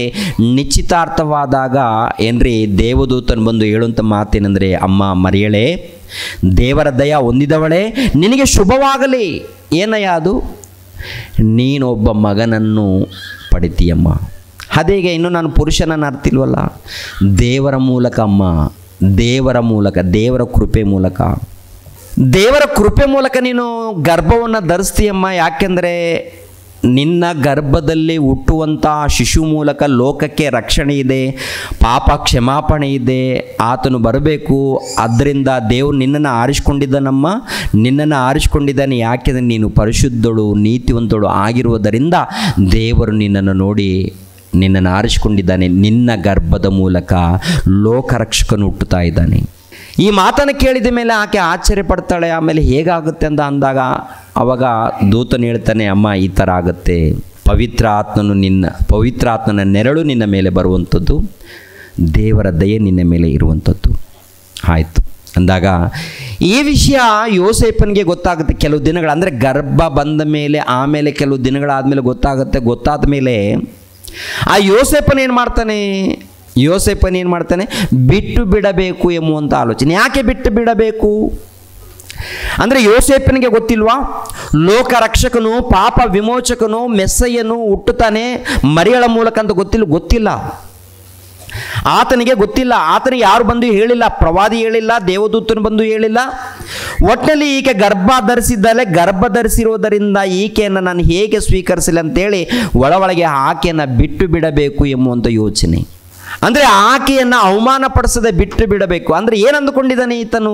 ಯೋಸೇಫನು ತಪ್ಪಾಗಿ ಅರ್ಥ ಮಾಡಿಕೊಂಡಿದ್ದಾನೆ. ಈಗಿನ ಕಾಲದಲ್ಲಿ ಕೂಡ ಕೆಲವರು ಅವಿವೇಕಿಗಳು, ಅಜ್ಞಾನಿಗಳು ಯೇಸು ಕ್ರಿಸ್ತರನ್ನು ತಪ್ಪು ಹಿಡಿಯೋದಕ್ಕೆ, ಬೈಬಲನ್ನು ತಪ್ಪುವಾಗಿ ಚಿತ್ರೀಕರಿಸೋದಕ್ಕೆ ಅನೇಕ ಪ್ರಯತ್ನಗಳು ಈಗಲೂ ಕೂಡ ನಡೀತಾನೇ ಇದೆ. ಯೇಸು ಕ್ರಿಸ್ತರ ಜನನವನ್ನು ಕುರಿತು, ಮರಿಯಮ್ಮಳ ಗರ್ಭವನ್ನು ಕುರಿತು, ಆಕೆಯ ಪರಿಶುದ್ಧತೆಯನ್ನು ಕುರಿತು ಇವಾಗಲೂ ಕೂಡ ಕಲ್ಲು ಎಸಿತಾನೇ ಇರ್ತಾರೆ. ಯೋಸೇಫನು ತಪ್ಪಾಗಿ ಅರ್ಥ ಮಾಡಿಕೊಂಡು ಏನೋ ತಪ್ಪು ಮಾಡಿದಳಂತೇಳಿ ಬಿಟ್ಟು ಬಿಡಬೇಕು ಎಂಬ ಆಲೋಚನೆ. ಮತ್ತಾಯನ ಬರೆದ ಸುವಾರ್ತೆ 1ನೇ ಅಧ್ಯಾಯ 18ನೇ ವಚನವನ್ನು ನೋಡೋಣ ಪ್ರಿಯರೇ. 18ನೇ ವಚನವನ್ನು. ಯೇಸು ಕ್ರಿಸ್ತನ ಜನನವು ಹೇಗಾಯಿತೆಂದರೆ, ಆತನ ತಾಯಿಯಾದ ಮರಿಯಳನ್ನು ಯೋಸೇಫನಿಗೆ ನಿಶ್ಚಯ ಮಾಡಿರಲಾಗಿ ಅವರು ಕೂಡುವುದಕ್ಕಿಂತ ಮುಂಚೆ ಆಕೆಯು ಪವಿತ್ರಾತ್ಮನಿಂದ ಬಸರಾಗಿದ್ದದ್ದು ತಿಳಿದು ಬಂತು. ಆದರೆ ಆಕೆಯ ಗಂಡನಾದ ಯೋಸೇಫನು ಸಜ್ಜನನಾಗಿದ್ದು ಆಕೆಯನ್ನು ಬಯಲಿಗೆ ತರುವುದಕ್ಕೆ ಮನಸ್ಸಿಲ್ಲದೆ ಯಾರಿಗೂ ತಿಳಿಯದಂತೆ ಆಕೆಯನ್ನು ಬಿಟ್ಟು ಬಿಡಬೇಕೆಂದಿದ್ದನು. ಅವನು ಇದನ್ನು ಆಲೋಚಿಸುತ್ತಿರುವಾಗ ಕರ್ತನ ದೂತನು ಅವನಿಗೆ ಕನಸಿನಲ್ಲಿ ಕಾಣಿಸಿಕೊಂಡು, ಎಲೆ ಯೋಸೇಫನೇ, ದಾವೀದನ ವಂಶದವನೇ, ನಿನ್ನ ಹೆಂಡತಿಯಾದ ಮರಿಯಳನ್ನು ಸೇರಿಸಿಕೊಳ್ಳುವುದಕ್ಕೆ ಅಂಜಬೇಡ. ಆಕೆಯ ಗರ್ಭವು ಪವಿತ್ರಾತ್ಮದಿಂದಲೇ ಆದದ್ದು. ಆಕೆಯು ಒಬ್ಬ ಮಗನನ್ನು ಹಡೆಯುವಳು. ನೀನು ಆತನಿಗೆ ಯೇಸು ಎಂದು ಹೆಸರಿಡಬೇಕು, ಯಾಕೆಂದರೆ ಆತನೇ ತನ್ನ ಜನರನ್ನು ಅವರ ಪಾಪಗಳಿಂದ ಬಿಡಿಸಿ ಕಾಯುವನು ಅಂದನು. ಕರ್ತನು ಪ್ರವಾದಿಯ ಮುಖಾಂತರ ಹೇಳಿದ ಮಾತು ನೆರವೇರುವಂತೆ ಇದೆಲ್ಲ ನಡೆಯಿತು. ಅಂದರೆ ಕ್ರಿಸ್ತ ಪೂರ್ವದಲ್ಲಿ ಯೆಶಾಯನ ಮೂಲಕ ಹೇಳಿರುವಂಥ ಮಾತು ನೆರವೇರ್ತಾ ಇದೆ. ಯೋಸೇಫನೇ, ದೇವರ ಕೃಪೆ ಮೂಲಕ ದೇವರು ಅಂದುಕೊಂಡಿರುವುದರಿಂದ ಆಗುವಂಥದ್ದು. ಆದ್ದರಿಂದ ನೀನು ಭಯಪಡಬೇಡ, ನಿನ್ನ ಹೆಂಡತಿಯಾಗಿರುವಂಥ ಮರಿಯಳು ಯಾವ ತಪ್ಪು ಮಾಡಿಲ್ಲ, ಅಂಜಬೇಡ, ಭಯಪಡಬೇಡ, ದೇವರ ಆಶೀರ್ವಾದ ಹೊಂದಿದ್ದಾಳೆ ಆಕೆ. ಈ ಭೂಲೋಕದಲ್ಲಿ ಇಷ್ಟು ಮಂದಿ ಮಹಿಳೆಯರಿರುವಾಗ, ಇಷ್ಟು ಮಂದಿ ಕನ್ಯೆಯರಿರುವಾಗ ಯಾರನ್ನು ಕೂಡ ದೇವರು ಆರಿಸಿಕೊಂಡಿಲ್ಲ. ನಿನ್ನ ಹೆಂಡತಿಯಾಗಿರುವಂಥ ಮರಿಯಳನ್ನೇ ಆರಿಸಿಕೊಂಡಿದ್ದಾನೆ. ನೀನು ಭಯಪಡಬೇಡ. ಈ ಒಂದು ಪ್ರವಾದನೆ ಕ್ರಿಸ್ತ ಪೂರ್ವದಲ್ಲಿ ಯೆಶಾಯನ ಮೂಲಕ ಪ್ರವಾದನೆ ಹೇಳಲ್ಪಟ್ಟಿದೆಯಲ್ಲ, ಒಬ್ಬ ಕನ್ನಿಕೆಯು ಮಗನನ್ನು ಹಡೆಯುವಳಂತಿದೆಯಲ್ಲ, ಆ ಕನ್ನಿಕೆ ಬೇರೆ ಯಾರೂ ಅಲ್ಲ, ಯೋಸೇಫನೇ, ನಿನ್ನ ಹೆಂಡತಿಯಾಗಿರುವಂಥ ಮರಿಯಳು. ಅಂದರೆ ಪ್ರಿಯರಾದ ದೇವರ ಮಕ್ಕಳಿರ, ಅಲ್ಲಿ ಯೋಸೇಫನು ಕೂಡ ಅರ್ಥ ಆಗಿಲ್ಲ ಅಂತ ನೋಡುವಾಗ ಅರ್ಥ ಆಗಿಲ್ಲ, ಆಮೇಲೆ ಅರ್ಥ ಮಾಡ್ಕೊಳ್ತಾನೆ, ಆಮೇಲೆ ಸೇರಿಸ್ಕೊಳ್ತಾನೆ. ಇದರ ಅರ್ಥ ಏನಪ್ಪ ಅಂತ ನೋಡುವಾಗ, ಯೇಸು ಕ್ರಿಸ್ತರ ವಿಷಯದಲ್ಲಿ ಜಗತ್ತುಂಟಾಗಲಾರ್ದು ಮೊದಲೇ ದೇವರು ಪರಲೋಕದಲ್ಲಿ ಇದ್ದಾಗ ಅವಾಗಲೇ ಆತನ ಬಗ್ಗೆ ಬರೆದುಕೊಂಡಿದ್ದಾನೆ. ಕ್ರಿಸ್ತ ಪೂರ್ವದಲ್ಲಿ ನೋಡುವಾಗ ಪ್ರವಾದಿಯಾಗಿರುವಂಥ ಯೆಶಾಯನ ಮೂಲಕ ಯೇಸು ಕ್ರಿಸ್ತರ ಬಗ್ಗೆ ಬರೆಯಲ್ಪಟ್ಟಿದೆ. ಯಾವಾಗ? ಕ್ರಿಸ್ತ ಪೂರ್ವ 720 ವರ್ಷಗಳ ಹಿಂದೆ ಪ್ರವಾದಿಯಾಗಿರುವಂಥ ಯೆಶಾಯನಿದ್ದಾನೆ. ಪ್ರವಾದಿಯಾಗಿರುವಂಥ ಯೆಶಾಯನು ಅಂದರೆ ಎಲ್ಲಿ ಜನ್ಮಿಸ್ತಾನೆ? ಎಲ್ಲಿ? ಯಾರ ಗರ್ಭದಲ್ಲಿ? ಒಬ್ಬ ಕನ್ಯೆಯ ಮೂಲಕ ಜನ್ಮಿಸುವಂಥದ್ದು. ಯೆಶಾಯನ ಗ್ರಂಥ 7ನೇ ಅಧ್ಯಾಯ 14ನೇ ವಚನ. ಯೆಶಾಯನ ಗ್ರಂಥ 7ನೇ ಅಧ್ಯಾಯ 14ನೇ ವಚನವನ್ನು ಒಂದು ಸಾರಿ ಓದಿ, ಯಾರಾದರೂ ಓದಿದರೆ ಒಳ್ಳೆಯದು. ಇದರಿಂದ ಕರ್ತನು ತಾನೇ ನಿಮಗೆ ಒಂದು ಗುರುತನ್ನು ಕೊಡುವನು. ಇಗೋ, ಒಬ್ಬ ಕನ್ನಿಕೆಯು ಗರ್ಭಿಣಿಯಾಗಿ ಮಗನನ್ನು ಹಡೆದು ಆತನಿಗೆ ಇಮ್ಮಾನುವೇಲು ಎಂದು ಹೆಸರಿಡುವಳು. ಅಂದರೆ ಒಂದು ಗುರುತು ಅಂದರೆ ಲೋಕರಕ್ಷಕನು ಮೆಸ್ಸಯ್ಯ ಕ್ರಿಸ್ತನು ಹೇಗೆ ಜನ್ಮಿಸ್ತಾನೆ ಅಂದರೆ ಕ್ರಿಸ್ತ ಪೂರ್ವದಲ್ಲಿ ಯೇಸು ಕ್ರಿಸ್ತರ ಬಗ್ಗೆ ಒಂದು ಪ್ರವಾದನೆ, ಅನೇಕ ಪ್ರವಾದನೆ ಅಂದರೆ ಆದಿಕಾಂಡದಿಂದ ಮಲಾಕಿ ಗ್ರಂಥದವರೆಗೆ ಅನೇಕ ಪ್ರವಾದನೆಗಳು ಯೇಸು ಕ್ರಿಸ್ತರ ಬಗ್ಗೆ ಬರೆಯಲ್ಪಟ್ಟಿದೆ. ಯೇಸು ಕ್ರಿಸ್ತರ ಬಗ್ಗೆ ಅಂದರೆ ಈ ಲೋಕಕ್ಕೆ ಗೊತ್ತಿಲ್ಲ ರೀ ಸರಿಯಾದ ರೀತಿಯಲ್ಲಿ. ಅಂದರೆ ಯೇಸು ಕ್ರಿಸ್ತರ ಬಗ್ಗೆ ಅನೇಕ ಪ್ರವಾದನೆಗಳು ಬರೆಯಲ್ಪಟ್ಟಿದೆಯಾ? ಆದಿಕಾಂಡದಲ್ಲಿ ಬರೆಯಲ್ಪಟ್ಟಿದೆ 3ನೇ ಅಧ್ಯಾಯ. ಆದಿಕಾಂಡದಲ್ಲಿ 3ನೇ ಅಧ್ಯಾಯದಲ್ಲಿ ಕೂಡ ಯೇಸು ಕ್ರಿಸ್ತರ ಬಗ್ಗೆ ಒಂದು ಪ್ರವಾದನೆ ಇರುತ್ತೆ. ಅದೇ ಪ್ರಕಾರ 12ನೇ ಅಧ್ಯಾಯದಲ್ಲೂ ಕೂಡ ಪ್ರವಾದನೆ ಇರುತ್ತೆ. ಅಬ್ರಹಾಮನಿಗೆ ಆಶೀರ್ವಾದ ಮಾಡಿದ್ದಾರೆ, ಅದರಲ್ಲಿ ಪ್ರವಾದನೆ ಇದೆ. ಅದೇ ಪ್ರಕಾರ ವಿಮೋಚನೆ ಕಾಂಡದಲ್ಲಿದೆ, ಯಾಜಕ ಕಾಂಡದಲ್ಲಿದೆ, ಅರಣ್ಯ ಕಾಂಡದಲ್ಲಿದೆ, ಧರ್ಮೋಪದೇಶ ಕಾಂಡದಲ್ಲಿದೆ, ಯೆಹೋಶುವ ಗ್ರಂಥದಲ್ಲಿ, ನ್ಯಾಯಸ್ಥಾಪಕರ ರೂತಳ ಗ್ರಂಥದಲ್ಲಿ, 1ನೇ ಸಮುವೇಲ 2ನೇ ಸಮುವೇಲ, ಎಷ್ಟೋ ಪುಸ್ತಕಗಳಿದೆಯೋ ಹಳೆ ಒಡಂಬಡಿಕೆಯಲ್ಲಿ ಎಲ್ಲ ಗ್ರಂಥಗಳಲ್ಲಿ ಬರೆಯಲ್ಪಟ್ಟಿದೆ ಆತನ ಬಗ್ಗೆ ಅನೇಕ ಪ್ರವಾದನೆಗಳು. ಏನ್ರಿ, ಪ್ರಪಂಚ ದೇಶದಲ್ಲಿ ಅನೇಕ ಮಂದಿ ಇತಿಹಾಸಕಾರರಿದ್ದಾರೆ ಪ್ರಿಯರೇ, ಅನೇಕರ ಬಗ್ಗೆ ಬರೆಯಲ್ಪಟ್ಟಿದೆ. ಅವ್ರ ಬಗ್ಗೆ ಮುಂಚಿತವಾಗಿ ಏನೂ ಬರೆಯಲ್ಪಟ್ಟಿಲ್ಲ. ಬಂದಿದ್ದಾರೆ, ಜೀವಿಸಿದ್ದಾರೆ, ಆದರೆ ರಕ್ತಪಾತ ಮಾಡಿದ್ದಾರೆ, ದೋಚಿಕೊಂಡಿದ್ದಾರೆ, ಶ್ರೀಮಂತರಾಗಿದ್ದಾರೆ, ತಮ್ಮ ಕುಟುಂಬಕ್ಕೆ ಕೊಟ್ಟಿದ್ದಾರೆ, ಹೊರಟೋಗಿದ್ದಾರೆ. ಸಮಾಜವನ್ನು ಕಾಪಾಡಿಲ್ಲ. ಅವ್ರು ಯಾರು ಕೂಡ ಸಮಾಜವನ್ನು ಉದ್ಧಾರ ಮಾಡೋದಕ್ಕೆ ತ್ಯಾಗ ಮಾಡಿಲ್ಲ. ಅವ್ರು ಯಾರು ಕೂಡ ಸಮಾಜವನ್ನು ಕಾಪಾಡೋದಕ್ಕೆ ಬಂದವರು ಭಕ್ತರಿದ್ದಾರೆ, ಸಮಾಜವನ್ನು ಉದ್ಧಾರ ಮಾಡೋದಕ್ಕೆ ಬಂದವರು ದೇವರ ಸೇವಕರಿದ್ದಾರೆ, ಸಮಾಜವನ್ನು ಕಾಪಾಡೋದಕ್ಕೆ ಬಂದವರು ದೈವ ಕುಮಾರನಾದಂಥ ಕ್ರಿಸ್ತನಿದ್ದಾನೆ. ಅದಕ್ಕೆ ಪ್ರವಾದಿಗಳನ್ನು ಕುರಿತು, ದೈವ ಸೇವಕರನ್ನು ಕುರಿತು, ಅನಂತರ ಯೇಸು ಕ್ರಿಸ್ತರನ್ನು ಕುರಿತು ಪ್ರತಿನಿತ್ಯ ಅಲ್ಲೊಬ್ಬರು ಇಲ್ಲೊಬ್ಬರು ಪ್ರತಿನಿತ್ಯ ಮಾತನಾಡ್ತಾನೇ ಇರ್ತಾರೆ. ಯಾಕೆಂದರೆ ಅವ್ರ ಮೂಲಕ ಲೋಕಕ್ಕೆ ಏನಿದೆ? ಪಾಪ ಕ್ಷಮಾಪಣೆ ಇದೆ, ರಕ್ಷಣೆ ಇದೆ, ಸಮಾಧಾನ ಇದೆ, ಭಕ್ತಿ ಮಾರ್ಗ ಇದೆ.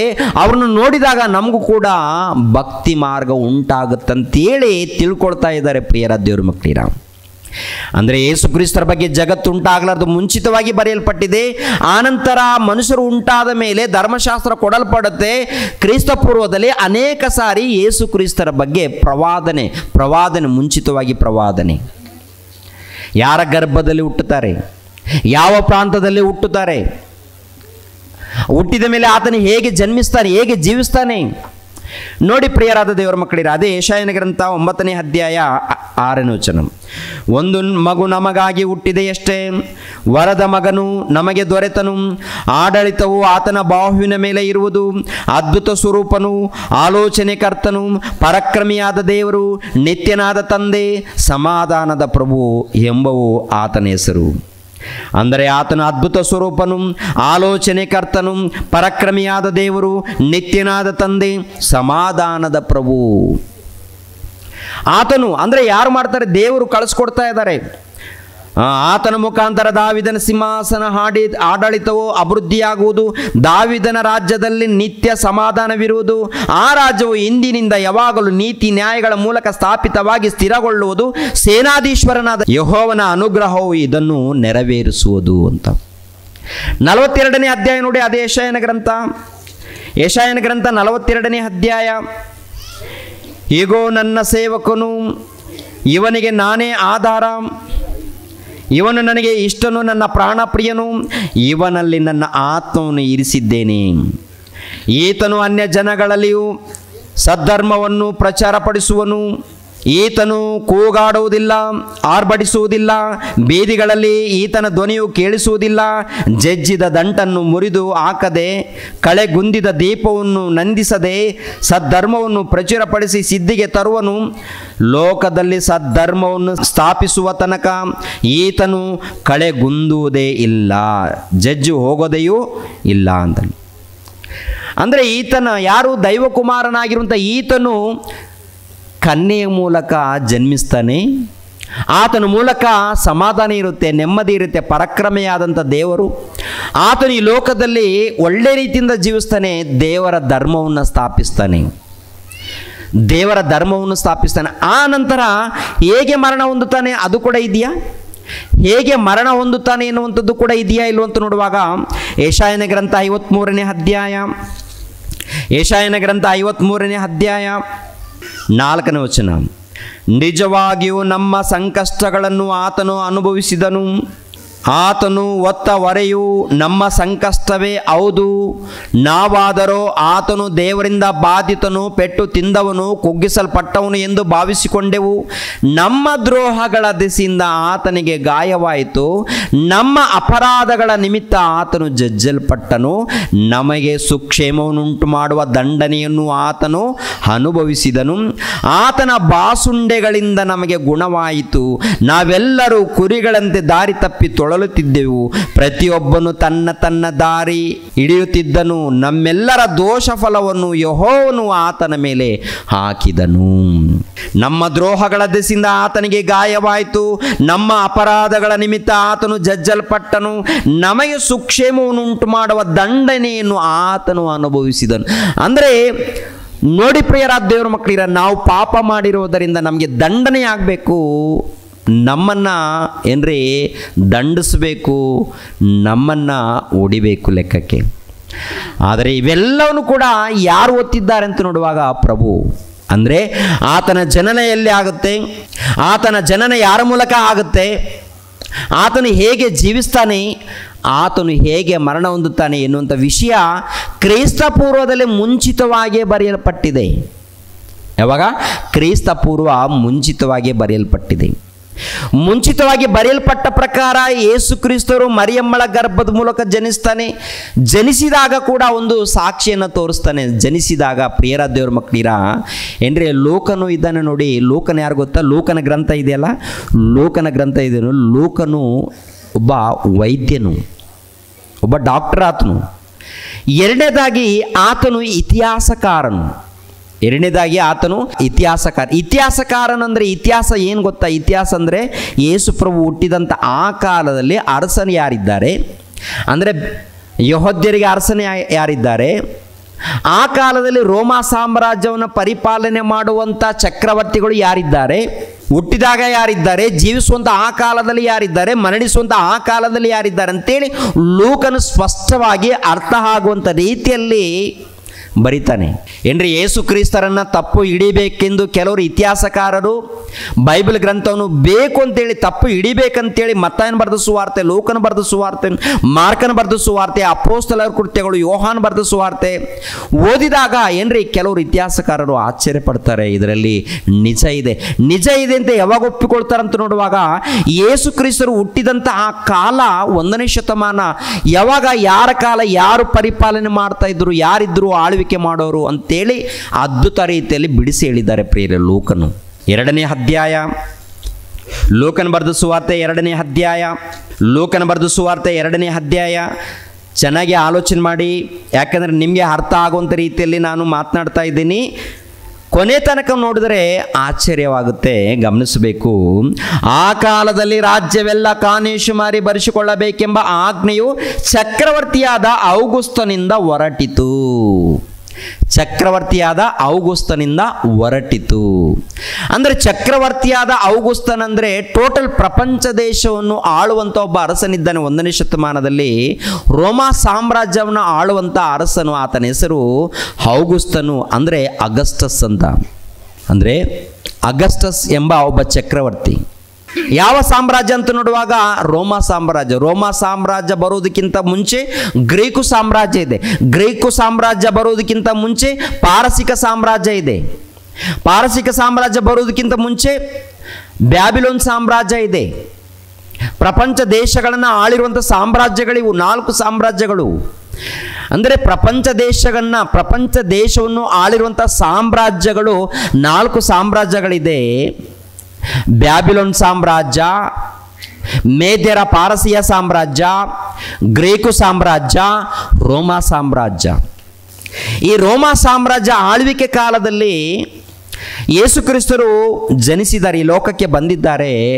ಅವರು ಹುಟ್ಟಿದಂಥ ಕಾಲ ನೋಡುವಾಗ ಪ್ರಿಯರಾದ ದೇವರ ಮಕ್ಕಳಿರ, ಚಕ್ರವರ್ತಿಯಾಗಿರುವಂಥ ಔಗುಸ್ತನಿದ್ದಾನೆ. ಒಂದು ಸಾರಿ ಇತಿಹಾಸದಲ್ಲಿ ಈ ಔಗುಸ್ತನ್ ಇದ್ದಾನ ಇಲ್ವಾ ಅಂತ ಹೋಗಿ ವಿಚಾರ ಮಾಡಿದಾಗ ನಿಮ್ಗೆ ಗೊತ್ತಾಗುತ್ತೆ, ಪ್ರಪಂಚ ದೇಶವನ್ನು ಆಳಿರುವಂಥ ಚಕ್ರವರ್ತಿಗಳು ಅನೇಕರಿದ್ದಾರೆ. ಆ ಅನೇಕರಲ್ಲಿ ಒಬ್ಬ ಚಕ್ರವರ್ತಿ ಹೆಸರು ಔಗುಸ್ತನು.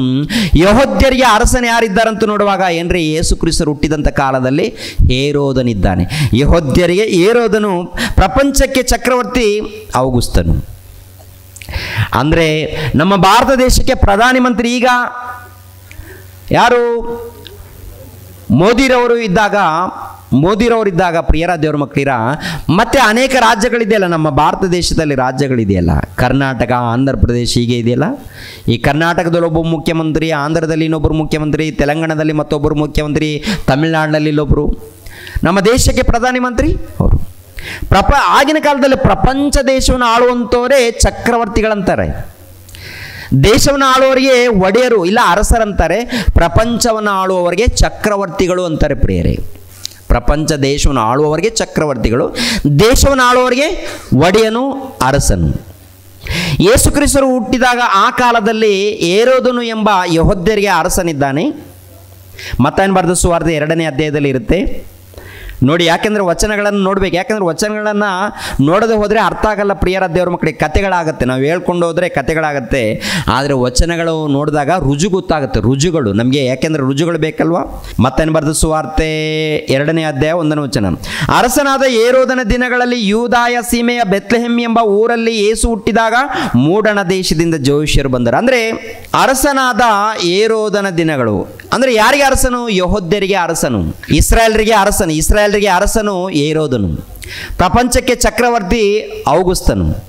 ಆ ಔಗುಸ್ತನ ಕಾಲದಲ್ಲಿ ಮರಿಯಮ್ಮಳು ಯೇಸು ಕ್ರಿಸ್ತರನ್ನು ಪಡೆದಾಗ ಎಲ್ಲಿ ಮಲಗಿಸಿದ್ದಾಳಂತ ನೋಡುವಾಗ ಬೆತ್ಲೆಹೆಮ್ ಗ್ರಾಮದಲ್ಲಿ ಗೋಧಿಯ ತೊಟ್ಟಿಯಲ್ಲಿ ಜನ್ಮಿಸಿಲ್ಲ, ಗೋಧಿಯ ತೊಟ್ಟಿಯಲ್ಲಿ ಮಲಗಿಸಿದ್ದಾಳೆ.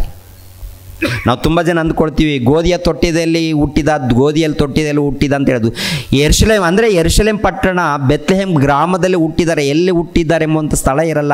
ಹುಟ್ಟಿದ ಮೇಲೆ ಗೋಧಲಿಯ ತೊಟ್ಟಿಯಲ್ಲಿ ಮಲಗಿಸಿದಳು ಅಂತ ಇರುತ್ತೆ ಬೈಬಲಲ್ಲಿ.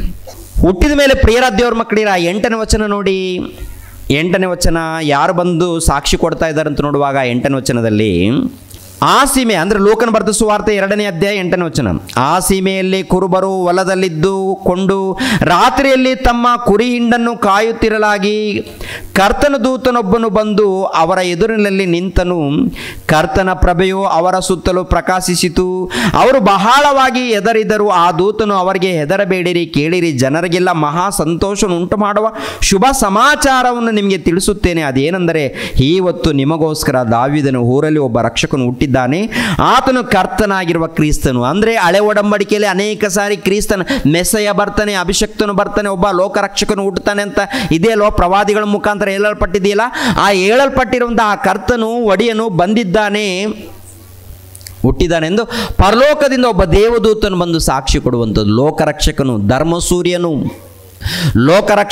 ಧರ್ಮಸೂರ್ಯನು, ಪಾಪ ವಿಮೋಚಕನು, ಮೋಕ್ಷ ಪ್ರದಾತನು ಬಂದಿದ್ದಾನೆ, ಜನ್ಮಿಸಿದ್ದಾನೆ. ಅದಕ್ಕೆ ಮಹಾ ಸಂತೋಷ. ಯಾಕೆಂದರೆ ಪಾಪ ವಿಮೋಚಕನು, ನಿತ್ಯ ಲೋಕಕ್ಕೆ ನಡೆಸುವಂಥ ಮಾರ್ಗದರ್ಶಿ, ಪರಲೋಕಕ್ಕೆ ನಡೆಸುವಂಥ ಮಾರ್ಗದರ್ಶಿ ಬಂದಿದ್ದಾನೆ. ಧರ್ಮ ಸೂರ್ಯನು ಬಂದಿದ್ದಾನೆ, ಲೋಕಕ್ಕೆ ಬೆಳಕು ಕೊಡೋದಕ್ಕೆ ಬಂದಿದ್ದಾನೆ. ಲೋಕಕ್ಕೆ ಬೆಳಕು ಅಂದರೆ ಕತ್ತಲೆಯ ಸಾಮ್ರಾಜ್ಯಕ್ಕೆ ಬೆಳಕನ್ನು ಉಂಟು ಮಾಡೋದಕ್ಕೆ ಒಡೆಯರಿಗೆ ಒಡೆಯನು, ಪ್ರಭುಗಳಿಗೆ ಪ್ರಭು, ದೈವಕುಮಾರನಾದಂಥ ಆತನ ಈ ಲೋಕಕ್ಕೆ ಬಂದಿದ್ದಾನೆ, ಜನ್ಮಿಸಿದ್ದಾನೆ ಅಂತೇಳಿ ದೇವದೂತರು ಬಂದು ಸಾಕ್ಷಿ ಕೊಡುವಂಥದ್ದು ಪ್ರಿಯರೇ. ಅಂದರೆ ಯೇಸು ಕ್ರಿಸ್ತರು ಜನಿಸಿದಾಗ ಆ ಮೂಡಣ ದೇಶದಲ್ಲಿ ಜ್ಞಾನಿಗಳು ಬರ್ತಾರೆ. ಜನಿಸಿದಾಗ ಅನೇಕ ಸಾಕ್ಷಿಗಳನ್ನು ತೋರಿಸ್ತಾರೆ. ಕೊನೆಯದಾಗಿ ಏನ್ರಿ, ಪರಲೋಕದಿಂದ ದೇವದೂತರು ಬಂದು ಸಾಕ್ಷಿ ಹೇಳ್ತಾರೆ ಪ್ರಿಯರೇ. ಅಂದರೆ ಯೇಸು ಕ್ರಿಸ್ತರ ಇತಿಹಾಸವನ್ನು ಕುರಿತು ನೋಡುವಾಗ ಕ್ರಿಸ್ತ ಪೂರ್ವದಲ್ಲಾಗಿರ್ಬೋದು, ಜಗತ್ತುಂಟಾಗ್ಲಾರ್ದು ಮೊದಲಾಗಿರ್ಬೋದು ಏನ್ರಿ, ಅದೆಲ್ಲವನ್ನು ಕೂಡ ಬರೆಯಲ್ಪಟ್ಟಿದೆ. ಇದೇನಾದರೂ ಲೋಕಕ್ಕೆ ಏನಾದರೂ ಗೊತ್ತಿದೆಯಾ ಅಂತ ನೋಡುವಾಗ ಗೊತ್ತಿಲ್ಲ. ಏನು ಗೊತ್ತು ಅಂತ ನೋಡುವಾಗ ಯೇಸು ಕ್ರಿಸ್ತರು ಈ ಲೋಕಕ್ಕೆ ಬಂದಿದ್ದಾರೆ ಅಷ್ಟು ಮಾತ್ರ ಗೊತ್ತು. ಆದರೆ ಯೇಸು ಕ್ರಿಸ್ತರು ಪರಲೋಕದಲ್ಲಿದ್ದಾರೆ, ದೇವರ ಬಳಿಯಲ್ಲಿದ್ದಾರೆ, ದೇವರಿಗೆ ಸಮಾನನಾಗಿದ್ದಾರೆ, ದೈವ ಕುಮಾರನಾಗಿದ್ದಾರೆ. ಆತನು ತನ್ನನ್ನು ತಾನು ತಗ್ಗಿಸಿಕೊಂಡು ಈ ಲೋಕಕ್ಕೆ ಬಂದಿದ್ದಾನಂದರೆ ನಮ್ಮೆಲ್ಲರನ್ನು ಕಾಪಾಡೋದಕ್ಕೆ, ನಮ್ಮೆಲ್ಲರನ್ನು ನಿತ್ಯ ಲೋಕಕ್ಕೆ ನಡೆಸೋದಕ್ಕೆ ಆತನು ಬಂದಿದ್ದಾನೆ. ಒಂದು ಹಾಡನ್ನು ನೋಡೋಣ ಪ್ರಿಯರೇ, ಅದ್ಭುತವಾದಂಥ ಹಾಡು.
ಧರ್ಮವೆಂಬ ಸೂರ್ಯನು ಭುವಿಗೆ ಬಂದನು, ಅಂಧಕಾರದ ಜಗಕ್ಕೆ ಬೆಳಕ ಕೊಟ್ಟನು.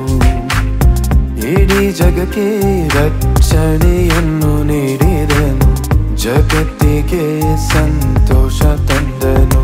ಪ್ರಭು ಸ್ತೋತ್ರಗಳು, ದೇವ ಸ್ತೋತ್ರಗಳು, ಪ್ರಭು ಸ್ತೋತ್ರಗಳು, ದೇವ ಸ್ತೋತ್ರಗಳು, ಪ್ರಭು ಸ್ತೋತ್ರಗಳು, ದೇವ ಸ್ತೋತ್ರಗಳು, ಪ್ರಭು ಸ್ತೋತ್ರಗಳು, ದೇವ ಸ್ತೋತ್ರಗಳು. ಧರ್ಮವೆಂಬ ಸೂರ್ಯನು ಭುವಿಗೆ ಬಂದನು, ಅಂಧಕಾರದ ಜಗಕ್ಕೆ ಬೆಳಕ ಕೊಟ್ಟನು.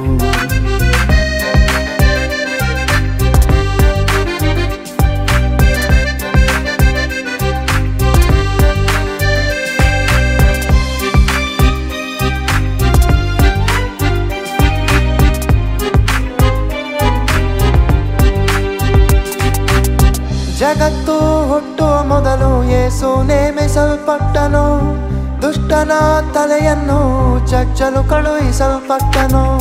ಜಗತ್ತು ಹುಟ್ಟುವ ಮೊದಲು ಯೇಸು ನೇಮಿಸಲ್ಪಟ್ಟನು, ದುಷ್ಟನ ತಲೆಯನ್ನು ಚಚ್ಚಲು ಕಳುಹಿಸಲ್ಪಟ್ಟನು. ಶರೀರಾಧಾರಿಯಾಗಿ ತಗ್ಗಿಸಲ್ಪಟ್ಟನು, ಮರಿಯರ ಮೂಲಕ ಉದಯಿಸಿ ಜಗಕ್ಕೆ ಬೆಳಕು ಕೊಟ್ಟನು. ಸ್ತೋತ್ರಗಳು, ದೇವ ಸ್ತೋತ್ರಗಳು, ಪ್ರಭು ಸ್ತೋತ್ರಗಳು, ದೇವ ಸ್ತೋತ್ರಗಳು, ಪ್ರಭು ಸ್ತೋತ್ರಗಳು, ದೇವ ಸ್ತೋತ್ರಗಳು, ಪ್ರಭು ಸ್ತೋತ್ರಗಳು, ದೇವ ಸ್ತೋತ್ರಗಳು. ಧರ್ಮವೆಂಬ ಸೂರ್ಯನು ಭುವಿಗೆ ಬಂದನು, ಅಂಧಕಾರದ ಜಗಕ್ಕೆ ಬೆಳಕ ಕೊಟ್ಟನು.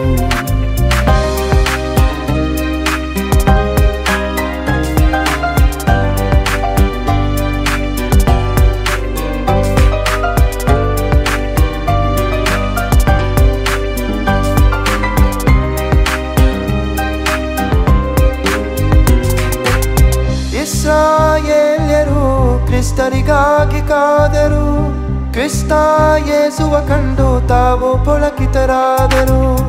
ಇಸ್ರಾಯೇಲ್ಯರು ಕ್ರಿಸ್ತರಿಗಾಗಿ ಕಾದರು, ಕ್ರಿಸ್ತ ಯೇಸುವ ಕಂಡು ತಾವು ಪುಳಕಿತರಾದರು.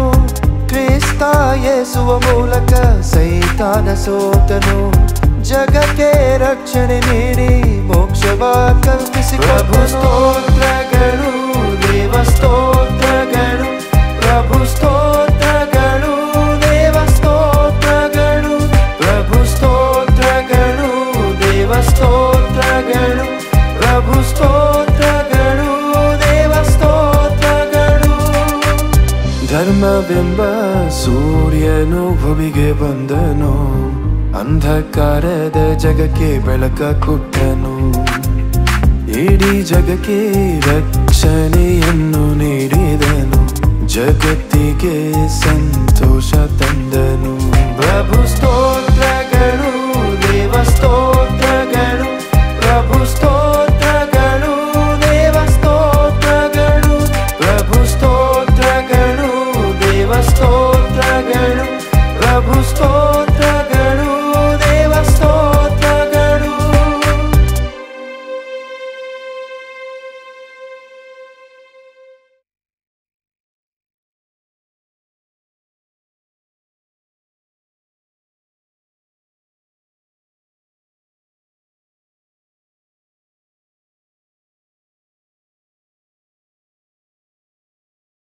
ಯೋಹಾನನು ಬರೆದ ಸುವಾರ್ತೆ 3ನೇ ಅಧ್ಯಾಯ 16ನೇ ವಚನ.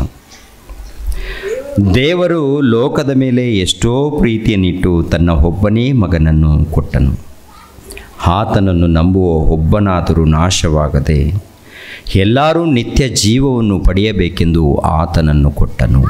ಪ್ರಿಯರಾದ ದೇವ್ರ ಮಕ್ಕಳಿರ, ಆಲೋಚನೆ ಮಾಡಿ, ಯೇಸು ಕ್ರಿಸ್ತರ ಇತಿಹಾಸ ನೋಡುವಾಗ ಜಗತ್ತುಂಟಾಗಲಾರದ ಮೊದಲೇ ಆತನ ಇತಿಹಾಸ ಪ್ರಾರಂಭವಾಗುತ್ತೆ. ಆತನ ಇತಿಹಾಸ ನೋಡುವಾಗ ಪರಲೋಕವನ್ನು ಉಂಟು ಮಾಡಿದ್ದೇನು, ಭೂಲೋಕವನ್ನು ಉಂಟು ಮಾಡಿದ್ದೇನು, ಆನಂತರ ಭೂಲೋಕದಲ್ಲಿರುವಂಥ ಪ್ರತಿ ವಸ್ತುಗಳನ್ನು ಚಿತ್ರೀಕರಿಸಿದ್ದೇನು, ಗಿಡಗಳನ್ನು, ಮರಗಳನ್ನು, ಹಣ್ಣುಗಳನ್ನು, ಇವೆಲ್ಲ ನೋಡುವಾಗ ಅದ್ಭುತ ಪ್ರಿಯರೇ, ಇವೆಲ್ಲ ಆಲೋಚನೆ ಮಾಡುವಾಗ ಅದ್ಭುತ. ಕೊನೆಯದಾಗಿ ತನ್ನ ಮಕ್ಕಳನ್ನು, ಅಂದರೆ ಮಾನವರು ಅಂದರೆ ಎಲ್ಲರೂ ದೇವರ ಮಕ್ಕಳು. ಕುಲ ಜಾತಿ ಅನ್ನೋದು ಮನುಷ್ಯರ ಮೂಲಕ ಬಂದದ್ದು. ಚಿಕ್ಕ ಕುಲ ದೊಡ್ಡ ಕುಲ ಇವೆಲ್ಲ ತಪ್ಪು ಪ್ರಿಯರೇ. ನಾವು ಕೂಡ ಹೇಳ್ಕೊಳ್ತಾ ಇರ್ತೀವಿ ನಾವು ಚಿಕ್ಕ ಕುಲ ಅಂತ, ಆ ಕುಲ, ಅದೆಲ್ಲ ಏನಪ್ಪ ಅಂದರೆ ನಾವೆಲ್ಲರೂ ದೈವ ಸಂತಾನ, ನಾವೆಲ್ಲರೂ ದೇವರ ಸಂತಾನ ಪ್ರಿಯರೇ. ದೇವರು ಒಂದು ಅದ್ಭುತವಾಗಿ ಒಂದು ಮಾತನ್ನು ಹೇಳ್ತಾರೆ. ಏನು ಗೊತ್ತಾ? ನಮ್ಮೆಲ್ಲರನ್ನು ನೀವು ನನ್ನ ಸ್ವಕೀಯ ಪ್ರಜೆಗಳು, ನೀವು ನನ್ನ ಸೊತ್ತು, ನನ್ನ ಸ್ವಕೀಯ ಪ್ರಜೆಗಳು ಅಂತ. ಪೇತ್ರನು ಬರೆದ ಮೊದಲನೇ ಪತ್ರಿಕೆಯಲ್ಲಿ ಆ ಮಾತಿರುತ್ತೆ, ದೇವರ ಮಾತು ನೋಡಿ ಒಂದು ಸಾರಿ. 2ನೇ ಅಧ್ಯಾಯ, ಮೊದಲನೇ ಪೇತ್ರನು ಬರೆದ ಪತ್ರಿಕೆ 2ನೇ ಅಧ್ಯಾಯ 9ನೇ ವಚನ ನೋಡೋಣ. ನೀವಾದರೂ ನಿಮ್ಮನ್ನು ಕತ್ತಲೆಯೊಳಗಿಂದ ಕರೆದು ತನ್ನ ಆಶ್ಚರ್ಯಕರವಾದ ಬೆಳಕಿನಲ್ಲಿ ಸೇರಿಸಿದಾತನ ಗುಣಾತಿಶಯಗಳನ್ನು ಪ್ರಚಾರ ಮಾಡುವವರಾಗಿರುವಂತೆ ದೇವರಾದುಕೊಂಡ ಜನಾಂಗವು, ರಾಜವಂಶಸ್ಥರಾದ ಯಾಜಕರು, ಮೀಸಲಾದ ಜನವು, ದೇವರ ಸ್ವಕೀಯ ಪ್ರಜೆಯು. ಯಾವಾಗ ನೀವು ಕ್ರಿಸ್ತನನ್ನು ಅಂಗೀಕರಿಸಿದ್ದೀರೋ, ಯಾವಾಗ ನೀವು ನಂಬಿದ್ದೀರೋ, ಯಾವಾಗ ದೀಕ್ಷಾಸ್ನಾನ ತಗೊಂಡಿದ್ದೀರೋ, ಅಂದಿನಿಂದ ಅವ್ರು ಏನಾಗ್ತಾರೆ ಗೊತ್ತಾ? ದೇವರ ಸ್ವಕೀಯ ಪ್ರಜೆಗಳು, ದೇವರ ಸ್ವತ್ತಾದ ಪ್ರಜೆಗಳು, ಸ್ವಕೀಯ ಪ್ರಜೆಗಳು. ನಮ್ಮನ್ನು ದೇವರ ವಂಶ, ನನ್ನ ವಂಶ. ನೀವ್ಯಾರು ಗೊತ್ತಾ? ರಾಜರು. ನೀವ್ಯಾರು ಗೊತ್ತಾ? ಯಾಜಕರು. ನೀವ್ಯಾರು ಗೊತ್ತಾ? ನನ್ನ ಪ್ರಜೆಗಳು. ನನ್ನ ಸೊತ್ತು ನೀವು. ನನ್ನ ಸೊತ್ತು ಏನ್ರಿ? ನಮಗೆ ಸೊತ್ತು ಅಂದರೆ ನಮ್ಮ ಆಸ್ತಿ ಎಷ್ಟಿದೆ ಅಂತ ಕೇಳಿದಾಗ ಏನು ಹೇಳ್ತೀವಿ ಪ್ರಿಯರೇ? 10 ಎಕರೆ ಭೂಮಿ ಇದೆ, 20 ಎಕರೆ ಭೂಮಿ ಇದೆ, ನನ್ನ ಆಸ್ತಿ ಭೂಮಿ, ಬಂಗಾರ, ಬೆಳ್ಳಿ ಅಂತ ಹೇಳ್ತೀವಿ. ನಮ್ಮ ಆಸ್ತಿ. ದೇವರ ಆಸ್ತಿ ಯಾವುದು? ದೇವರಿಗೆ ಆಸ್ತಿ ಯಾವುದು ಪ್ರಿಯರೇ? ದೇವರಿಗೆ ಆಸ್ತಿ ನೀವೇ ನನ್ನ ಆಸ್ತಿ ಅಂತಾನೆ. ನೀವೇ ನನ್ನ ಪ್ರಜೆಗಳು, ನೀವು ನನ್ನ ಸ್ವಕೀಯ ಪ್ರಜೆಗಳು, ನೀವು ನನ್ನ ಸ್ವಕೀಯ ಪ್ರಜೆಗಳಂತೇಳಿ ತಂದೆಯಾದ ದೇವರು ನಮ್ಮನ್ನು ಕುರಿತು ಹೇಳುವಾಗ ನಾವೇನಂತೀವಿ? ನಾವು ಸ್ವಕೀಯ ಪ್ರಜೆಗಳಲ್ಲ ದೇವರೇ, ನಾವು ಎಲ್ಲೋ ಹುಟ್ಟಿದಂಥ ಜನರು, ಕೀಳವಾಗಿ ಹುಟ್ಟಿದ್ದೀವಿ, ನಮ್ಮ ಜಾತಿ ಚಿಕ್ಕ ಜಾತಿ ಅಂತ ಹೇಳ್ಕೊಳ್ತೀವಿ. ತಪ್ಪದು. ದೇವರ ವಂಶ. ಈ ಲೋಕದಲ್ಲಿ ಜನರು ಹೇಗಾದರೂ ನೋಡಲಿ, ಆದರೆ ನಾವು ದೇವರ ವಂಶದವರು ಎಂದು ಮಾತ್ರ ಮರಿಕೊಡುದು. ದೇವರ ಸ್ವಕೀಯ ಪ್ರಜೆಗಳು, ದೇವರ ಸ್ವತ್ತಾದ ಪ್ರಜೆಗಳು. ಅದಕ್ಕೆ ಪ್ರಿಯರ ದೇವರ ಮಕ್ಕಳಿರ, ತನ್ನ ಪ್ರಿಯ ಕುಮಾರನನ್ನು ಈ ಲೋಕಕ್ಕೆ ಕಳಿಸಿಕೊಟ್ಟು ಏನ್ರಿ ಪ್ರಾಣ ತ್ಯಾಗ ಮಾಡಿದ್ದಾನೆ.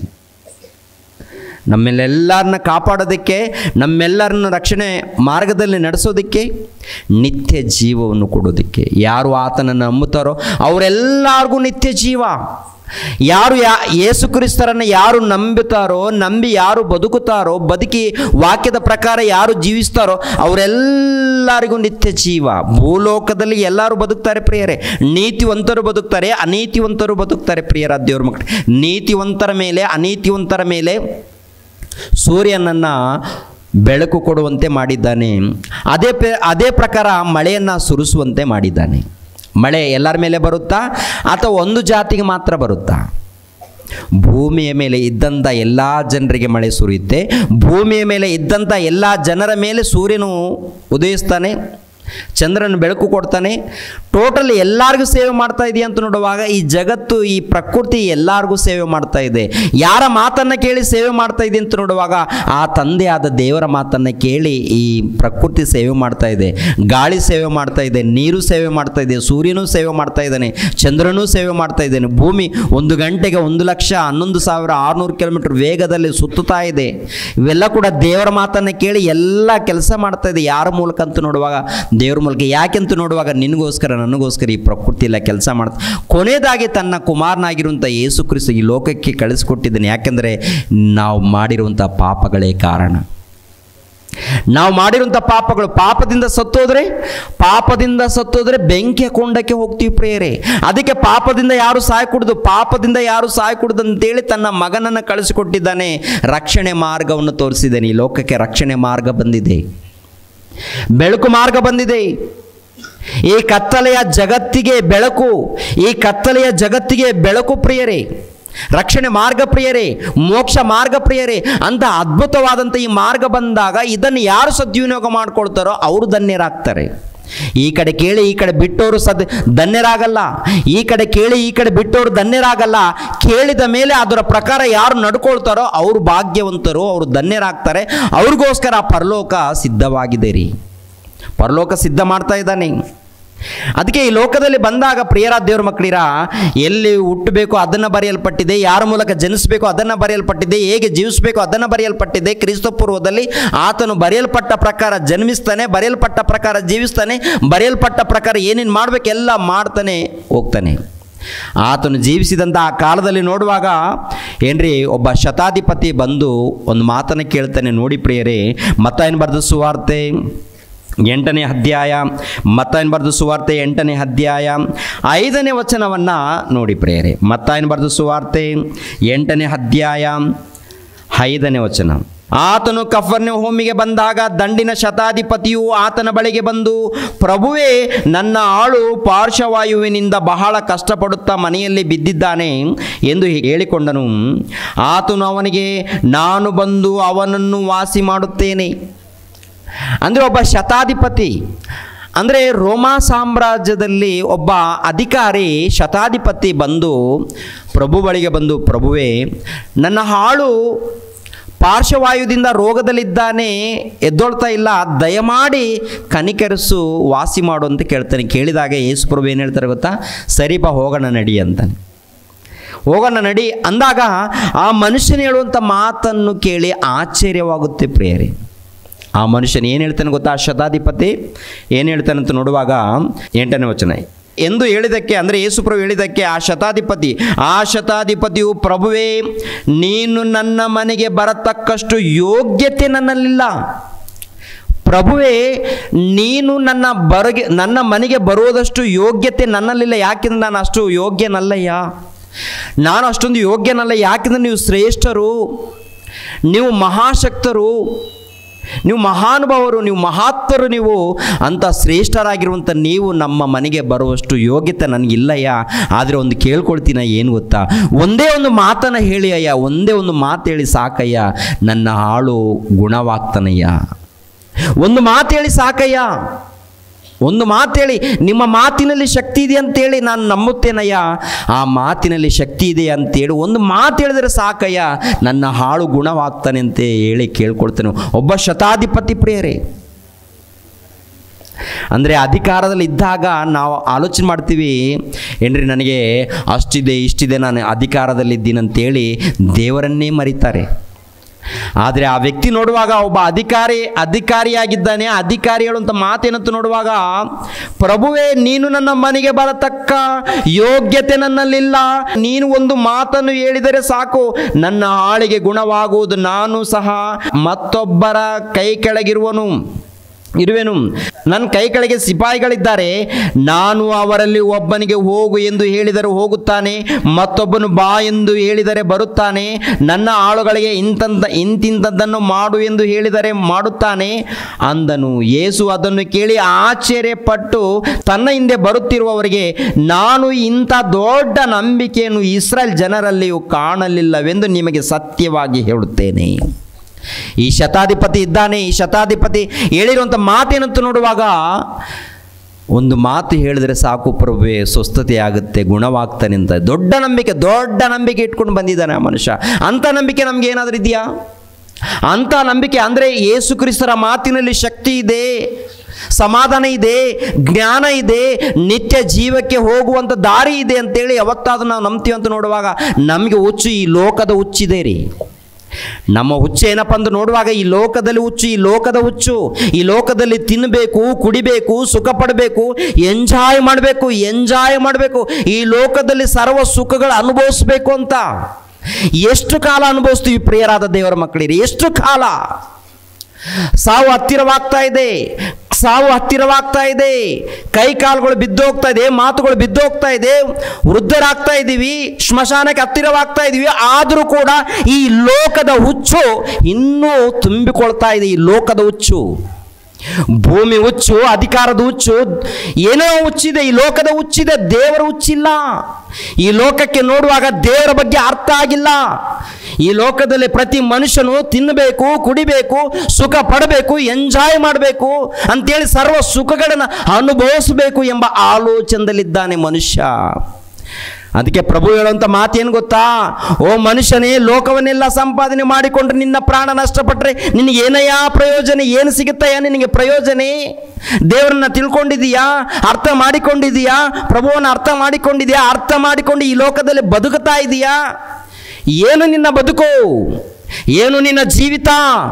ಎಲ್ಲಿಗೆ ಹೋಗ್ತಾ ಇದೆ ನಿನ್ನ ಪ್ರಯಾಣ? ಎಲ್ಲಿಗೆ ಹೋಗ್ತಾ ಇದೆ ನಿನ್ನ ಬದುಕು?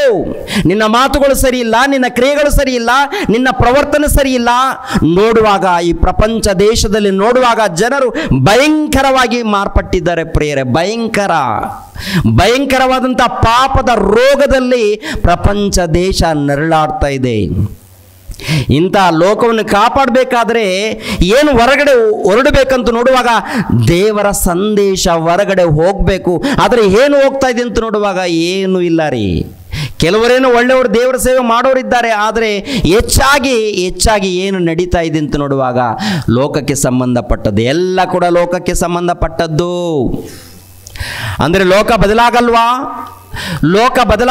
ಕೆಲವರೇನು ಬೈಬಲ್ ಸುಟ್ಟಾಗ್ತಾ ಇದ್ದಾರೆ, ಕೆಲವರೇನು ಅರ್ಧ ಆಗ್ತಾ ಇದ್ದಾರೆ, ಇನ್ನು ಕೆಲವರೇನು ಮತಾಂತರ ಮಾಡ್ತಾ ಇದ್ದಾರೆ ಅಂತೇಳಿ ನಿಲ್ಲಿಸ್ತಾ ಇದ್ದಾರೆ, ಗಲಾಟೆ ಮಾಡ್ತಾ ಇದ್ದಾರೆ, ನಿಂದಿಸ್ತಾ ಇದ್ದಾರೆ, ಅವಮಾನ ಪಡಿಸ್ತಾ ಇದ್ದಾರೆ. ಏನು ಅರ್ಥ ಆಗಿದೆ ಅಂತ ನೋಡುವಾಗ ಇದು ವಿದೇಶಿಗೆ ಸಂಬಂಧಪಟ್ಟಂಥ ದೇವರು ಎಂದು, ಇಲ್ಲಾಂದರೆ ಯಾರಿಗೋ ಕೀಳ ಜಾತಿಗೆ ಸಂಬಂಧಪಟ್ಟ ದೇವರಂತೇಳಿ ಮುದ್ರೆ ಹಾಕಿ ಮಾಡಬಾರ್ದ ಕೃತ್ಯಗಳನ್ನು ಮಾಡ್ತಾ ಇದ್ದಾರೆ. ಏನು ಅರ್ಥ ಇದೆ? ಏನೂ ಇಲ್ಲ.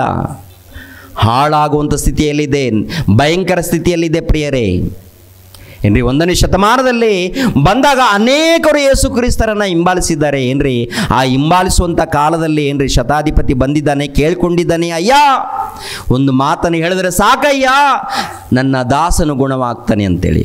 ಮತ್ತೊಂದು ಸಮಯ ಬಂದಿದೆ ಪ್ರೇರೆ. ಮತ್ತೊಂದು ಸಮಯ, ಏನು ಸಮಯ ಬಂದಿದೆ ಅಂತ ನೋಡುವಾಗ ಏನ್ರಿ, 12 ವರ್ಷದಿಂದ ರಕ್ತಕುಸುಮ ರೋಗದಲ್ಲಿ ಇದ್ದಂಥ ಒಬ್ಬ ಮಹಿಳೆ ಯೇಸು ಕ್ರಿಸ್ತರ ಬಳಿಯಲ್ಲಿ ಬರುವಂಥದ್ದು.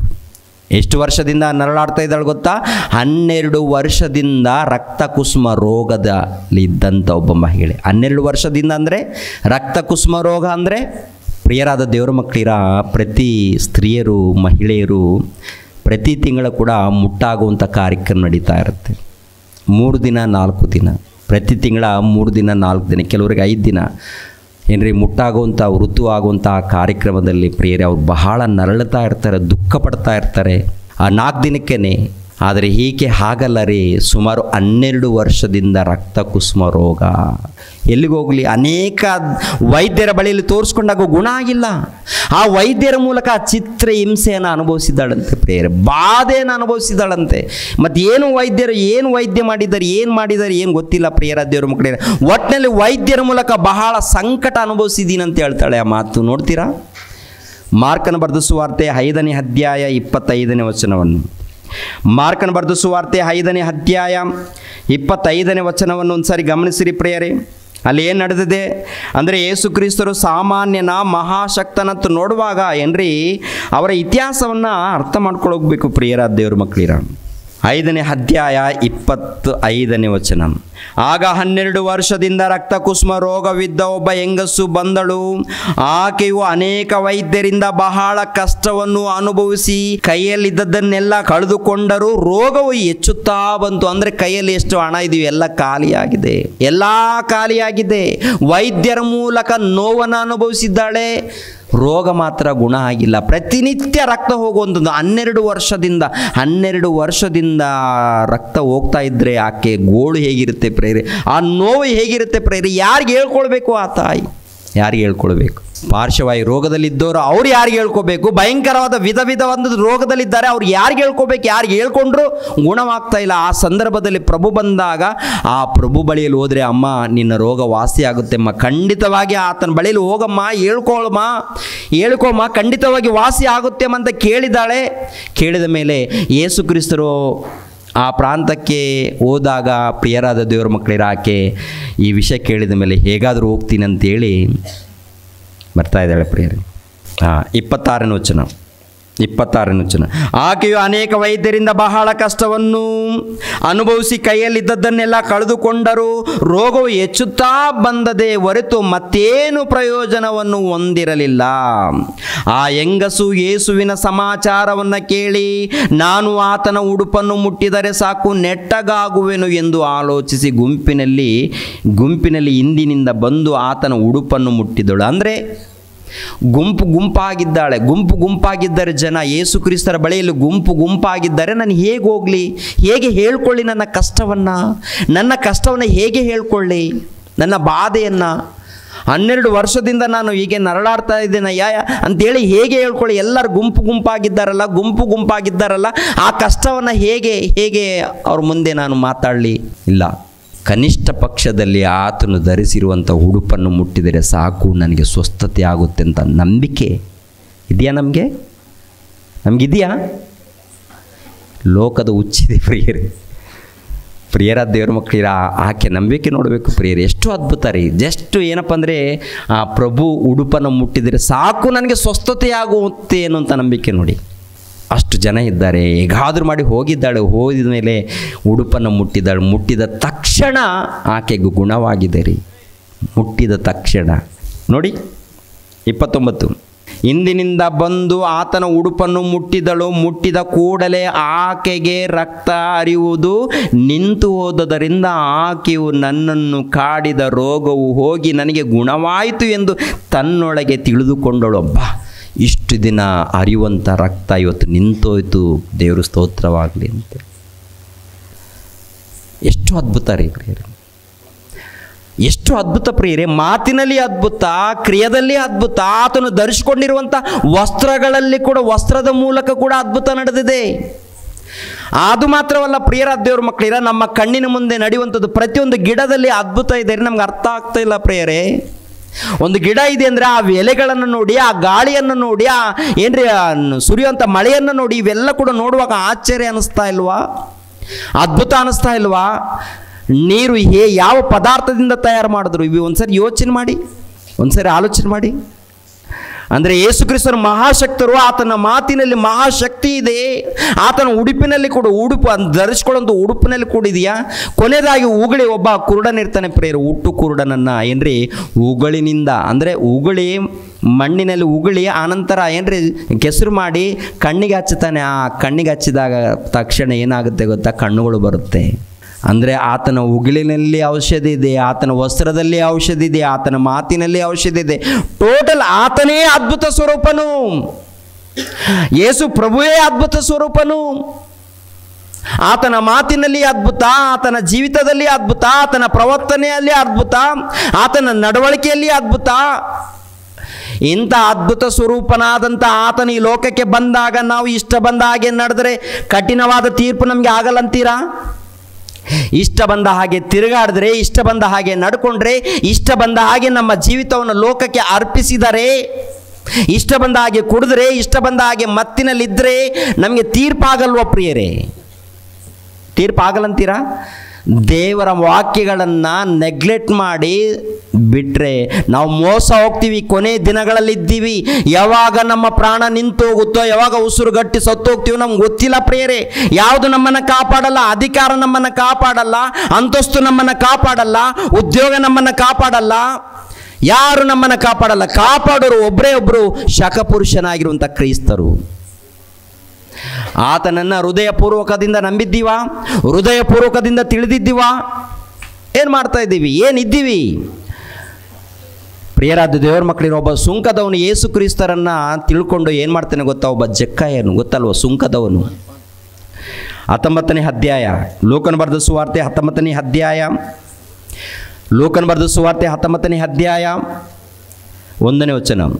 ಆತನು ಯೆರಿಕೋ ಊರನ್ನು ಹೊಕ್ಕು ದಾಟಿ ಹೋಗುತ್ತಿದ್ದನು. ಅಲ್ಲಿ ಜಕಾಯನೆಂಬ ಹೆಸರುಳ್ಳ ಒಬ್ಬ ಮನುಷ್ಯನಿದ್ದನು. ಅವನು ಸುಂಕದ ಗುತ್ತಿಗೆದಾರನು ಮತ್ತು ಐಶ್ವರ್ಯವಂತನು. ಅವನು ಯೇಸು ಎಂಥವನೆಂದು ನೋಡಲು ಅಪೇಕ್ಷಿಸಿದರು. ತಾನು ಗಿಡ್ಡನಾದದ್ದರಿಂದ ಜನರ ಗುಂಪಿನ ನಿಮಿತ್ತ ನೋಡಲಾರದೆ ಹೋದನು. ಆದ ಕಾರಣ ಆತನನ್ನು ನೋಡುವುದಕ್ಕೆ ಮುಂದೆ ಓಡಿ ಹೋಗಿ ಆತನು ಬರುತ್ತಿರುವ ಮಾರ್ಗದಲ್ಲಿದ್ದ ಆಲದ ಮರವನ್ನು ಹತ್ತಿದನು. ಯೇಸು ಅಲ್ಲಿಗೆ ಬಂದು ಮೇಲಕ್ಕೆ ನೋಡಿ, ಜಕಾಯನೇ, ತಟ್ಟನೆ ಇಳಿದು ಬಾ, ನಾನು ಈ ಹೊತ್ತು ನಿನ್ನ ಮನೆಯಲ್ಲಿ ಇಳುಕೊಳ್ಳುವೆನು ಎಂದು ಅವನಿಗೆ ಹೇಳಲು. ಅಂದರೆ ಒಬ್ಬ ಜಕಾಯನು ಸುಂಕದ ಗುತ್ತಿಗೆದಾರನು, ದೊಡ್ಡ ಕೋಟ್ಯಾಧೀಶ್ವರನಾಗಿದ್ದಾನೆ. ಅಂದರೆ ಮೋಸ ಮಾಡಿದ್ದಾನೆ, ಕೋಟ್ಯಾಧೀಶ್ವರನಾಗಿದ್ದಾನೆ. ಪರಿಸಾಯರು ಇವನು ಪಾಪಿ ಅಂತ ಹೇಳ್ಕೊಳ್ತಾ ಇದ್ದಾರೆ. ಪಾಪಿ, ಜಕಾಯನನ್ನು ನೋಡಿ ಪಾಪಾತ್ಮನು ಇವನು, ಮೋಸ ಮಾಡ್ತಾ ಇದ್ದಾನೆ, ಹಾಗೆ ಅಂತ ಹೇಳ್ಕೊಳ್ತಾರೆ. ಅಂದರೆ ಸುಂಕದವರನ್ನು ಆ ದಿನ ಪಾಪಿಗಳಂತ ಕರೀತಾರೆ. ಸುಂಕದವರಂದರೆ ಟ್ಯಾಕ್ಸ್ ಕಲೆಕ್ಟ್ ಮಾಡ್ತಾ ಇರ್ತಾರಲ್ಲ, ಗುತ್ತಿಗೆದಾರರನ್ನು ಪಾಪಿಗಳಂತೇಳಿ. ಯಾಕೆಂದರೆ ಎಷ್ಟು ಸರ್ಕಾರದವ್ರು ನೇಮಿಸಿರ್ತಾರೋ ಅಷ್ಟು ತಗೊಳ್ಳೋದು ಇನ್ನೂ ಹೆಚ್ಚಾಗಿ ಉಸುಲಿ ಮಾಡ್ತಾ ಇರ್ತಾರೆ. ಅದಕ್ಕೆ ಅವರು ಯೆಹೂದ್ಯರ ದೃಷ್ಟಿಯಲ್ಲಿ ಪಾಪಾತ್ಮರೆಂದು. ಈ ಪಾಪಾತ್ಮನಾಗಿರುವಂಥ ಈತನು ಯಾರನ್ನ ಕಾಣಬೇಕಂತ ಆಸೆ? ಆ ಯೇಸು ಕ್ರಿಸ್ತರನ್ನು ಕಾಣಬೇಕು. ಅಂದರೆ ಯೇಸು ಕ್ರಿಸ್ತರ ಬಗ್ಗೆ ಕೇಳಿದ ಮೇಲೆ ಆತನನ್ನು ತಿಳ್ಕೊಳ್ಬೇಕು, ಅರ್ಥ ಮಾಡ್ಕೊಳ್ಬೇಕು, ನೋಡಬೇಕು.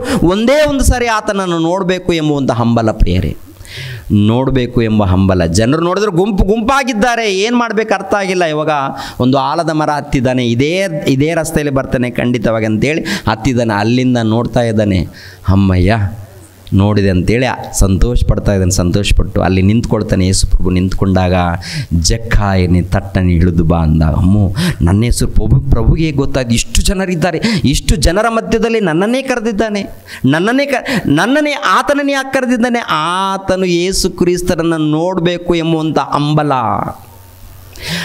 ಆ ಯೇಸು ಕ್ರಿಸ್ತರನ್ನು ನೋಡಬೇಕು ಎಂಬುವಂಥ ಹಂಬಲ, ತಿಳ್ಕೊಳ್ಬೇಕು ಎಂಬ ಹಂಬಲ ಆತನಿಗೆ ಇರುವುದರಿಂದ ಏನ್ರಿ ಯೇಸು ಪ್ರಭು ನೋಡಿ ಕರಿತಾ ಇದ್ದಾನೆ. ಯಾಕೆಂದರೆ ಬದಲಾವಣೆ ಹೊಂದುವಂಥ ಮನಸ್ಸು ಆತನಿಗಿದೆ. ಆತನಿಗಿರುವುದರಿಂದ ಜಕಾಯನ ತಟ್ಟನೆ ಇಳಿದು ಬಾ ಅಂತ ಕರೆದ ತಕ್ಷಣ ಇಳಿದು ಬರ್ತಾನೆ. ಬಂದ ಮೇಲೆ ಪ್ರಭು ಹೇಳುವಂಥ ಮಾತು ನೋಡಿ, ಪ್ರಭು ಹೇಳುವಂಥ ಮಾತು 6ನೇ ವಚನ. ಅವನು ತಟ್ಟನೆ ಇಳಿದು ಬಂದು ಆತನನ್ನು ಸಂತೋಷದಿಂದ ಸೇರಿಸಿಕೊಂಡನು. ಇದನ್ನು ನೋಡಿದವರೆಲ್ಲರೂ ಈತನು ಪಾಪಿಯಾಗಿರುವವನ ಬಳಿಯಲ್ಲಿ ಇಳುಕೊಳ್ಳುವುದಕ್ಕೆ ಹೋಗಿದ್ದಾನೆ ಎಂದು ಗುಣಗುಟ್ಟಿದರು. ಅಂದರೆ ಮೇಲ್ಗಡೆ ಮಾತು ನೋಡಿ ಯೇಸು ಪ್ರಭು ಹೇಳಿರುವಂಥ ಮಾತು ಏನಂದರೆ, ಜಕಾಯನ ತಟ್ಟನೆ ಹಿಡಿದು ಬಾ, ನಾನು ಈ ಹೊತ್ತು ನಿನ್ನ ಮನೆಯಲ್ಲಿ ಇಳುಕೊಳ್ಳುತ್ತೇನೆ, ನಿನ್ನ ಮನೆಯಲ್ಲಿ ಇಳ್ಕೊಳ್ಳುತ್ತೇನೆ. ಅಂದರೆ ಒಬ್ಬ ಪಾಪಾತ್ಮನಾಗಿದ್ದಾನೆ, ಪಾಪಾತ್ಮನೆಂದು ಕರೆಯಲ್ಪಡ್ತಾ ಇದ್ದಾನೆ. ಆತನ ಮನೆಯಲ್ಲಿ ಹೋಗಿ ಇಳ್ಕೊಳ್ತಾ ಇದ್ದಾನ. ಜಕಾಯನ ಮನೆಯಲ್ಲಿ ಲೋಕದ ರೀತಿಯಲ್ಲಿ ನೋಡುವಾಗ ಕೋಟ್ಯಾಧೀಶ್ವರ, ಅಲ್ಲಿ ಸಮಾಜ ದೃಷ್ಟಿಯಲ್ಲಿ ನೋಡುವಾಗ ಒಬ್ಬ ಪಾಪಾತ್ಮನ ಮನೆಯಲ್ಲಿ ಇಳ್ಕೊಳ್ಳೋದಕ್ಕೆ ಇಷ್ಟಪಟ್ಟಿದ್ದಾನ ಅಂತ ನೋಡುವಾಗ. ಯಾಕೆಂದರೆ ಆ ಮನುಷ್ಯನು ಬದಲಾಗ್ತಾನೆ ಎನ್ನುವಂಥ ವಿಷಯ ಪ್ರಭುವಿಗೆ ಗೊತ್ತು. ಹೋಗ್ತಾನೆ, ಇಳ್ಕೊಂಡ ಮೇಲೆ ಜಕಾಯನ ಹೇಳುವಂಥ ಮಾತೇನು ಗೊತ್ತಾ? ಜಕಾಯನು ಹೇಳುವಂಥ ಮಾತೇನಂತ ನೋಡುವಾಗ ಪ್ರಿಯರ ದೇವ್ರ ಮಕ್ಕಳಿರ 8ನೇ ವಚನ. ಆದರೆ ಜಕಾಯನು ನಿಂತುಕೊಂಡು ಸ್ವಾಮಿಗೆ, ಸ್ವಾಮಿ ನೋಡು, ನನ್ನ ಆಸ್ತಿಯಲ್ಲಿ ಅರ್ಧವನ್ನು ಬಡವರಿಗೆ ಕೊಡುತ್ತೇನೆ ಮತ್ತು ನಾನು ಅನ್ಯಾಯವಾಗಿ ಯಾರಿಂದ ಏನಾದರೂ ಎಳ್ಕೊಂಡದ್ದೇ ಆದರೆ 4ರಷ್ಟು ಹಿಂದಕ್ಕೆ ಕೊಡುತ್ತೇನೆ ಎಂದು ಹೇಳಿದನು. ಅಯ್ಯ ನನ್ನ ಆಸ್ತಿಯಲ್ಲಿ ಅರ್ಧ ಭಾಗವನ್ನು ಬಡವರಿಗೆ ಕೊಡುತ್ತೇನಯ್ಯ ಅಂತ ಹೇಳ್ತಾನೆ. ಯೇಸು ಪ್ರಭು ಬಂದಿದ್ದು ಯಾಕೆ? ಬಡವರನ್ನ ಕಾಪಾಡೋದಕ್ಕೆ. ಯೇಸು ಪ್ರಭು ಬಂದಿದ್ದು ಯಾಕೆ? ಟೋಟಲ್ ಲೋಕದಲ್ಲಿದ್ದಂಥ ಪಾಪಾತ್ಮರನ್ನು ನೀತಿ ಮಾರ್ಗದಲ್ಲಿ ನಡೆಸಬೇಕಾದ್ರೆ ಈ ಲೋಕದಲ್ಲಿ ಹಣದ ಆಸೆ, ಲೋಕದ ಆಸೆ ಇದ್ದರೆ ಪ್ರಿಯರ ದೇವ್ರ ಮಕ್ಕಳಿರ ಅವರು ಭಕ್ತರಾಗಲ್ಲ. ಲೋಕದ ಆಸೆ ಇರಕೂಡ್ದು. ಅದಕ್ಕೆ ಈ ಮನುಷ್ಯನ ಏನು ಮಾಡ್ತಾನಂತ ನೋಡುವಾಗ, ಬೇಡ ದೇವರೇ, ನನಗೇನು ಬೇಡ, ನನ್ನಲ್ಲಿರುವಂಥ ಅರ್ಧ ಆಸ್ತಿಯನ್ನು ಬಡವರಿಗೆ ಕೊಡ್ತೇನೆ. ಒಂದು ವೇಳೆ ಯಾರ ಹತ್ರ ಆದರೂ ಅನ್ಯಾಯವಾಗಿ ತೊಗೊಂಡ್ರೆ 4ರಷ್ಟು ಹಿಂದಕ್ಕೆ ಕೊಡುತ್ತೇನೆ ಅಂತೇಳಿ ಒಪ್ಕೊಳ್ತಾನೆ. ಅಂದರೆ ಅರ್ಧ ಆಸ್ತಿ ಬಡವರಿಗೂ ಕೊಟ್ಟರೆ ಏನು ತಿಂತಾನೆ ಪ್ರಿಯರೇ ಆ ಮನುಷ್ಯ? ಏನಾದರೂ ಪರವಾಗಿಲ್ಲ, ಯಾಕೆಂದರೆ ನನ್ನ ಮನೆಗೆ ಏಸಯ್ಯ ಬಂದಿದ್ದಾನೆ, ನನ್ನ ಮನೆಗೆ ಲೋಕ ರಕ್ಷಕನು ಪ್ರಭು ಬಂದಿದ್ದಾನೆ ಅಂತೇಳಿ ಆಶ್ಚರ್ಯಪಟ್ಟು ಆತನನ್ನು ಸೇರಿಸಿಕೊಂಡಾಗ ಈತನು ಹೇಳಿರುವಂಥ ಮಾತು ಒಂದೇ ಮಾತು, ಅಯ್ಯ ನನ್ನಲ್ಲಿರುವಂಥ ಅರ್ಧ ಭಾಗ. ಅಂದರೆ ಆತನು ಯೇಸು ಕ್ರಿಸ್ತನ ಅರ್ಥ ಮಾಡಿಕೊಂಡು ಒಬ್ಬ ಪಾಪಾತ್ಮನು, ಒಬ್ಬ ಲಂಚಕೋರನು, ಬದಲಾಗಿ ಸಮಾಜಕ್ಕೆ ಉದ್ಧಾರ ಮಾಡೋದಕ್ಕೆ, ಸಮಾಜ ಸೇವೆಯನ್ನು ಮಾಡೋದಕ್ಕೆ ಏನ್ರಿ ಆಸ್ತಿನ ಹಂಚಿಕೊಟ್ಟಿದ್ದಾನೆಂದರೆ ಒಂದು ಸಾರಿ ನೀವು ಯೋಚನೆ ಮಾಡಿ ಪ್ರಿಯರ ದೇವರ ಮಕ್ಕಳಿರ. ಅಂದರೆ ಯೇಸು ಕ್ರಿಸ್ತರನ ಮಾತುಗಳನ್ನು ಕೇಳಿದಾಗ ತ್ಯಾಗ ಮಾಡುವಂಥ ಮನಸ್ಸು ಬರುತ್ತಾ? ಒಬ್ಬ ಸಹೋದರ ಇವು ಕೇಳಿದೆ 50,000 ರೂಪಾಯಿ ಸಭೆಗೋಸ್ಕರ ತ್ಯಾಗ ಮಾಡಿದ್ದೀನಿ ಅಂದಾಗ ಆಶ್ಚರ್ಯ ಆಗುತ್ತೆ. ಅಂದರೆ ಅಂಥ ತ್ಯಾಗ ಪುರುಷರು ಇದ್ದಾರಾ? ಇಲ್ಲಿ ಸಭೆ ನಡಿಬೇಕಾದ್ರೆ ಎಷ್ಟೋ ಮಂದಿ ತ್ಯಾಗ ಮಾಡಿದ್ದೀರಿ ಅಂತ ಅಂದಾಗ ಪ್ರಿಯರ ದೇವ್ರ ಮಗಳು ದೈವ ಸೇವಕರು ಹೇಳಿದ್ರು ಬರುವಾಗ ಅನೇಕರು ತ್ಯಾಗ ಮಾಡಿದ್ದಾರಯ್ಯ. ಅಂದರೆ ಅಂಥ ತ್ಯಾಗ ಪುರುಷರು ಇದ್ದಾರಾ? ಅಂದರೆ ಯೇಸು ಕ್ರಿಸ್ತರ ಮಾತನ್ನು ಕೇಳಿ ತ್ಯಾಗ ಮಾಡುವಂಥ ಮನಸ್ಸು ಬರುತ್ತಾ? ಇನ್ನೊಬ್ಬರಿಗೆ ಒಳ್ಳೆಯದನ್ನು ಮಾಡುವಂಥ ಮನಸ್ಸು ಬರುತ್ತಾ? ಸೇವೆ ಮಾಡುವಂಥ ಮನಸ್ಸು ಬರುತ್ತಾ? ಆ ಮನಸ್ಸು ಇದೆ ರೀ. ಈ ಪ್ರಪಂಚ ದೇಶದಲ್ಲಿ 1ನೇ ಶತಮಾನದಿಂದ ಇಂದಿನವರೆಗೆ ಯೇಸು ಕ್ರಿಸ್ತರ ಬಗ್ಗೆ ಪ್ರತಿ ದೇಶದಲ್ಲಿ ಮಾತನಾಡ್ತಾ ಇದ್ದಾರೆ, ಅಭಿವೃದ್ಧಿ ಆಗ್ತಾ ಇದೆ.